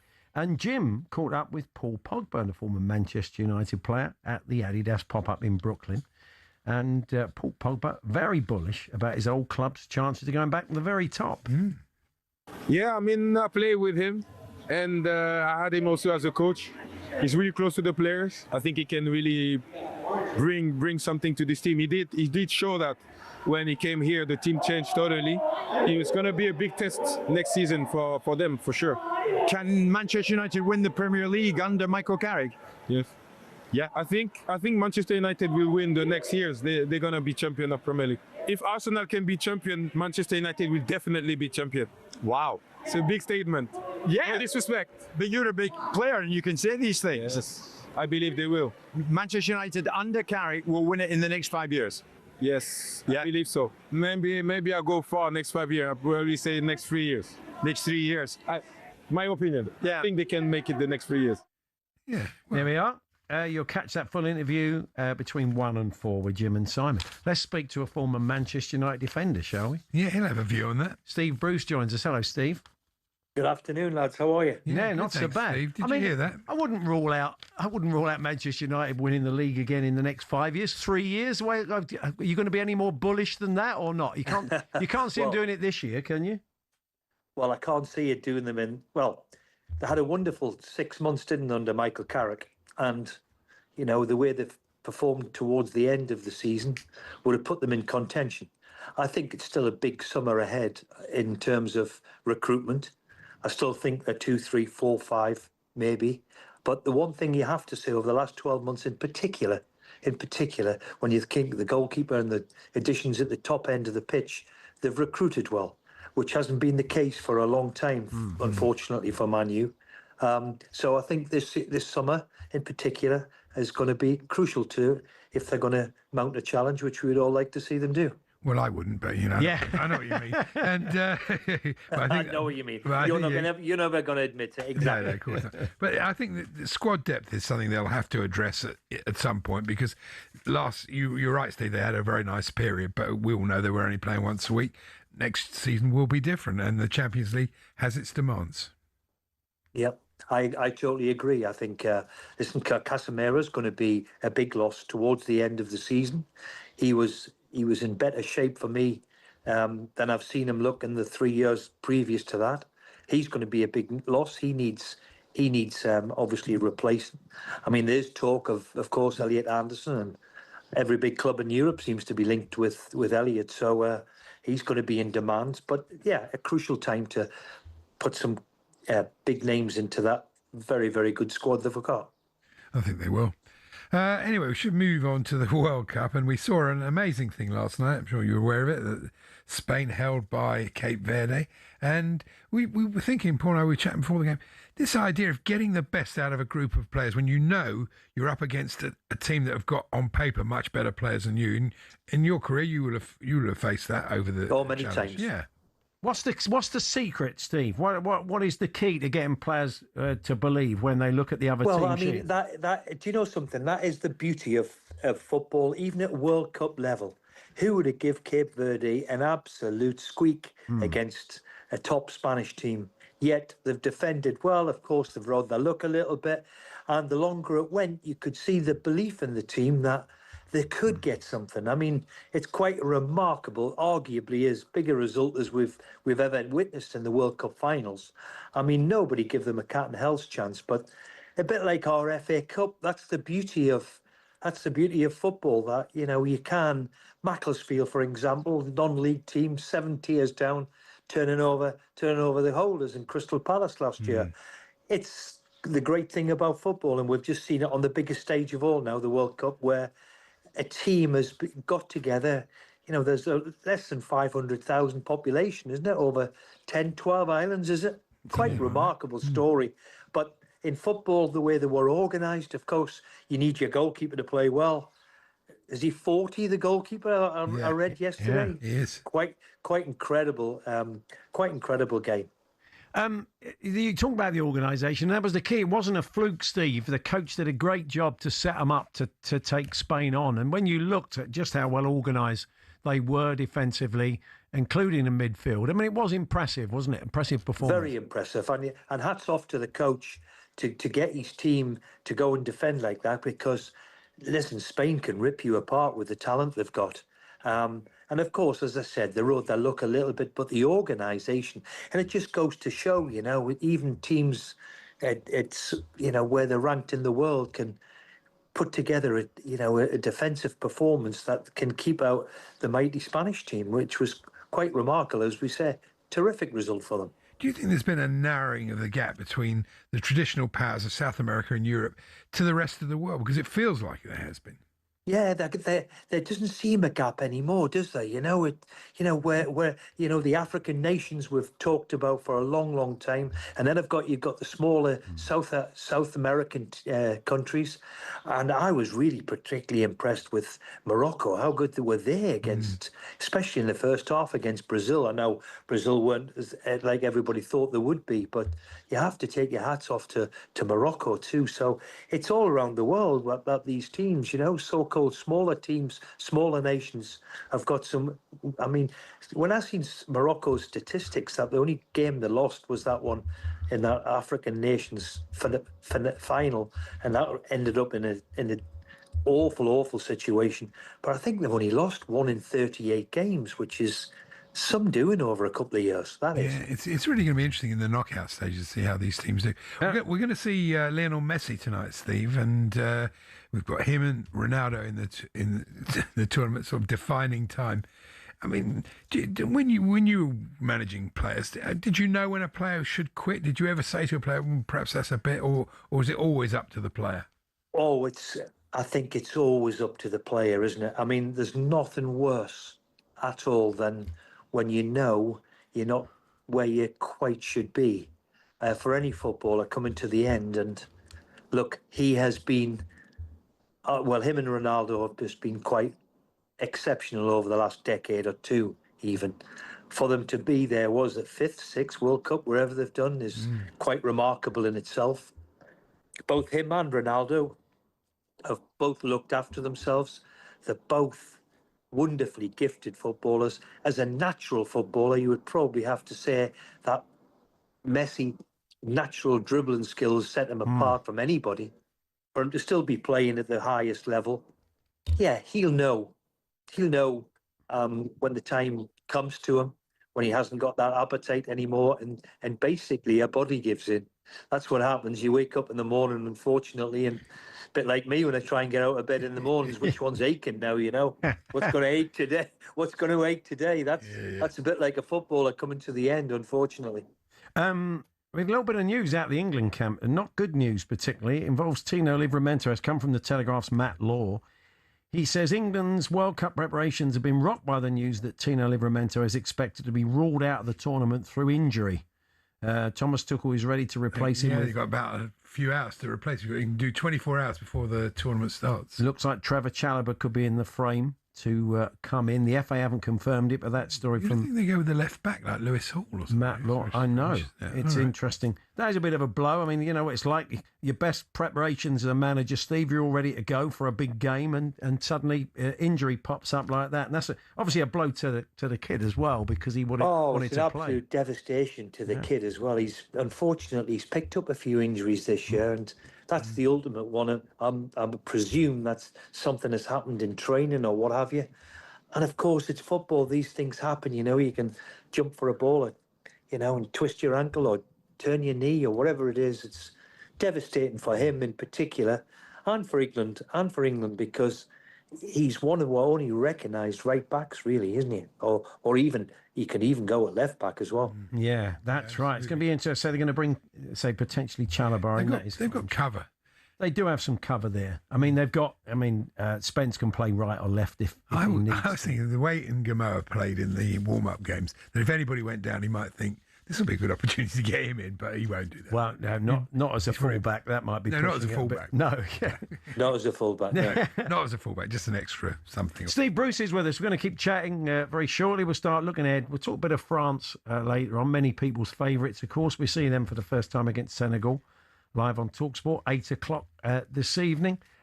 We are here with our very good friends at Selco Builders Warehouse. Check out this month's real deals at selcobw.com.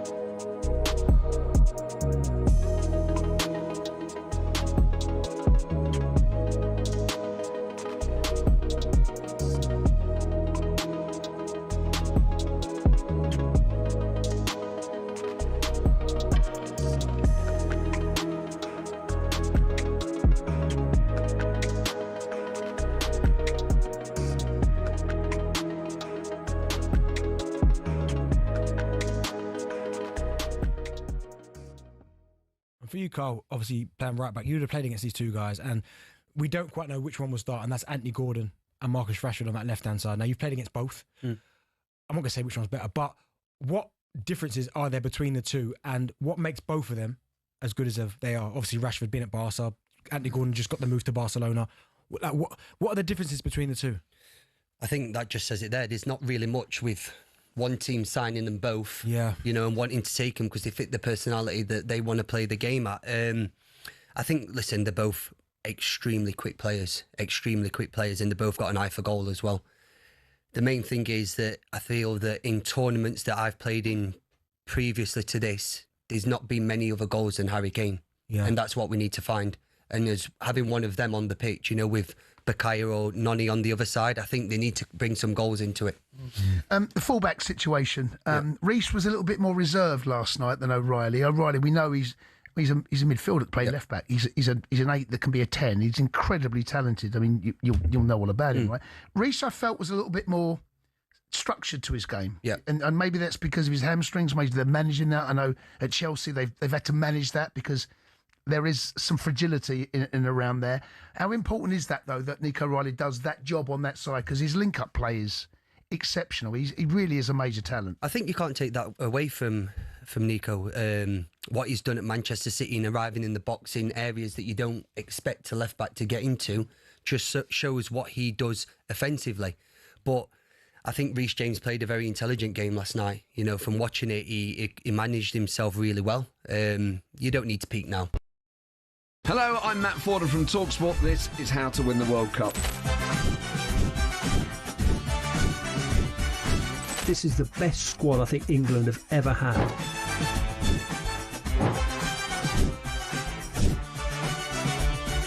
He used to love America, now he doesn't. It's very sad. It was so important to succeed because of all the pressure we received. Don't jump for this one, I'm going to knock his head off. Warning, this podcast does not guarantee England will actually win anything.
Now, with the World Cup in full swing, talkSPORT and Meantime have teamed up to create So Good Lager, which will be poured from all O'Neill's pubs and some of the best sports pubs across the UK. You can find your nearest pub by visiting talksport.com/so good. 18 plus, please drink responsibly. If you've missed any of the show today, the H&J Daily podcast with some of the best bits will be available in around 10-15 minutes time. You can listen back at your leisure. And of course, we'll have a fresh batch of clips of the week, which is also available as a podcast for you on Friday. We're chatting to Steve Bruce, former Manchester United defender, of course. And we're going to see the French tonight, Steve. And we were chatting earlier on about the embarrassment of riches they've got up front. And they often use that phrase, don't they? Oh, for a manager, it's a nice problem to have. Well, it kind of is and it isn't, because you have to fit all this talent into a cohesive unit as a team. It's not just about the individuals, is it? Well, it's not about the individual. How often have we seen, the great Real Madrid, for example, have so many individual players, but didn't really go on to achieve what maybe they should have done. Paris Saint-Germain is the big one at that too. They got rid of all the so-called big hitters with Mbappe and people like that. But look, they have got wonderful talent at the top end of the pitch, and that, for me, is the most important part. England are the same, in my opinion. We've our world-class player, top world-class players is we're centre forward, and France have got 2-3 of them where you would say they're bordering on as good as you get. The world-class players, but you've got to get on, and it's a team. As we just talked about there with Cape Verde against Spain, it's a team game, always will be. But when you're blessed with that talent up front, as long as they're all happy, and Deschamps seems to always keep, he seems to keep them in check, doesn't he? He manages them very, very well. So, But didn't Senegal turn them over 20-odd year ago? That's right, they did. Yeah, beat them 1-0. That's right. It was a real upset. So who knows? Deschamps has been there for 14 years, Steve, but the manager of Tunisia, not quite so long. He got sacked after one game. Yeah. That's a bit harsh, isn't it? That's a bit harsh. Very, very harsh. Nothing surprises me anymore in football, as we've seen. Yeah, they've one of his coaches who's out. I think it might have been actually working for the federation, has stepped up. This is not the first time Tunisia have sacked a coach mid-tournament. Apparently, I think they lost 5-0 against Belgium in a warm-up, and then they got hit with 5 against Sweden, and they thought that's the end of that. Realistically, I don't know what they were expecting Tunisia. Well, on the other end of that, we've got Graham Potter, who had such a difficult time here in England, who's gone to Sweden, Steve, and really seems to suit him. Yeah, and Sweden, there you go. Sweden up front all of a sudden. Alexander Isak, who has had the season to forget really in terms of injuries. But the one thing you would think now would be that he's fresh and he's raring to go. And it certainly looked that the other day, didn't it? And with him and the other centre forward from Arsenal, it's Gyökeres, you would think they are a handful. And, to see them perform the way they did, top end of the pitch again, them two were very, very good the other night. We were chatting earlier on about Nicholas Jackson, who's still a Chelsea player technically after that loan at Bayern. He's come back, but if he has a decent World Cup for Senegal, it opens some doors for him. Another player in that situation is Marcus Rashford, who probably thought he'd done enough at Barcelona to stay, but they've gone down the Anthony Gordon route. Apparently Michael Carrick has not closed the door on an opportunity to go back there, but he'll want to have options. Steve, can you see him going back to Manchester United as somebody follows the team? Would you like to see him under Michael now, I honestly believe it's a different setup for Marcus. It was pretty obvious that he didn't get on with the last manager. I was quite amazed when I read that it was something like only 25, 26 million we're talking about. But in today's value, you would seem that is very, very cheap. And will he start for England? I've got this sneaky suspicion that he will play. I think he'll play. I'll think he'll play, but hey, I may be wrong on that one. And of course, what we're all waiting to hear is who's going to be the number 10 for England. But Rashford. Certainly, if I was Michael, and he's right, and he's focused, and he's tuned into what's ahead, then it wouldn't be a bad shout to have somebody like him back in your squad. Yeah. One of the other big managerial stories concerns Jose Mourinho going back to Real Madrid. You must have come across and played against him loads of times. Coached against him, certainly. Yeah, that's what I mean. Coached against him. Yeah, I remember taking me to Hull when I was at Hull when we was our first game back in the Premier League, and Jose had just gone back there. You can imagine. We would talk about the lambs to the slaughter. Yeah. It was such an atmosphere. And you know something? What about him? And I admire his passion for it. he was the special one when he marched into England. It took some doing what he did. I was going to swear on the radio there, kind of, to come in and march into England to say I am the special one. And by goodness, he backed it up, didn't he? He's had a wonderful, wonderful career. Quite incredible that he's gone back to Real Madrid. And I wouldn't be against it that they put a team together that will challenge again. And it wouldn't surprise me if he's successful, because I'm a big admirer of his. He's done fabulous, in my opinion, everywhere he goes. I mean, didn't win much at Benfica, but they were unbeaten last year in the league. Yeah. And unfortunately finished third. So good to see him. Good to see him back. And what was he the like game on needs the... more. The game needs more Jose Mourinho's, doesn't it? What was he like to work against finally, Steve, on the touchline? Was he a bit of a wind-up? I imagine he was. Oh, he's a bit of look, he wants to win. He's a fierce competitor, but he has respect. He has respect for the opposition too, which I like about him. I remember sharing a couple of glasses of red with him, and one day bringing me a bottle from Portugal and said, "Put this on your top shelf and only drink it with your best friends because it's Really? rather good." Yeah. But yeah, rather good. And I've enjoyed his company. He's the one. He's one where where you really admire his hunger and determination, and that little bit of is he eccentric? I'm not so sure he's that eccentric, but he's box office when he's good, isn't he? Oh, yeah, absolutely. Steve, we'll catch up with you thank you later so in the much. tournament. All the best. Have a good day. See you, lads. Lovely to speak to you again. Thank you. Steve Bruce there, over in sunny Portugal. He'll be joining us throughout the tournament. And that is us for another day. It's been myself and Charlie Baker tomorrow, building up to the England game. Getting all very, very excited about England's first match against Croatia. Andy back with us Thursday to pour over all of that. Post-mortem. Indeed. Let's hope for the best. We'll catch up with you tomorrow. Coming up next, Jim and Simon live from New York. Have a good day.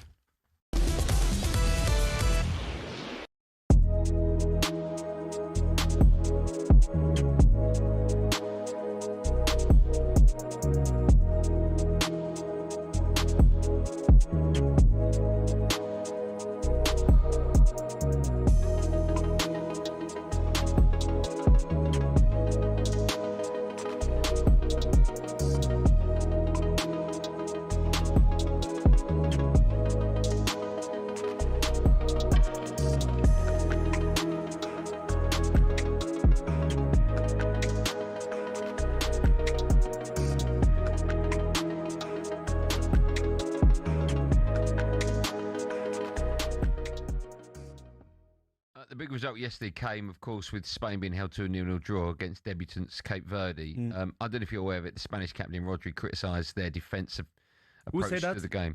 Rodri. He said, "This is what he said. He said that's how they play. They don't get past midfield. It's a matter of improving our finishing." I think it's arrogant. Tell me. Don't expect Cape Verde to get the position of the ball and to create many occasions against Spain. Spain is one of the best teams in the world. So the way he said that, I think this is disrespectful for Cape Verde. And I think you should look at yourself in the mirror, because you should have done better than that to win that game. You had some occasion to score, you didn't. And I think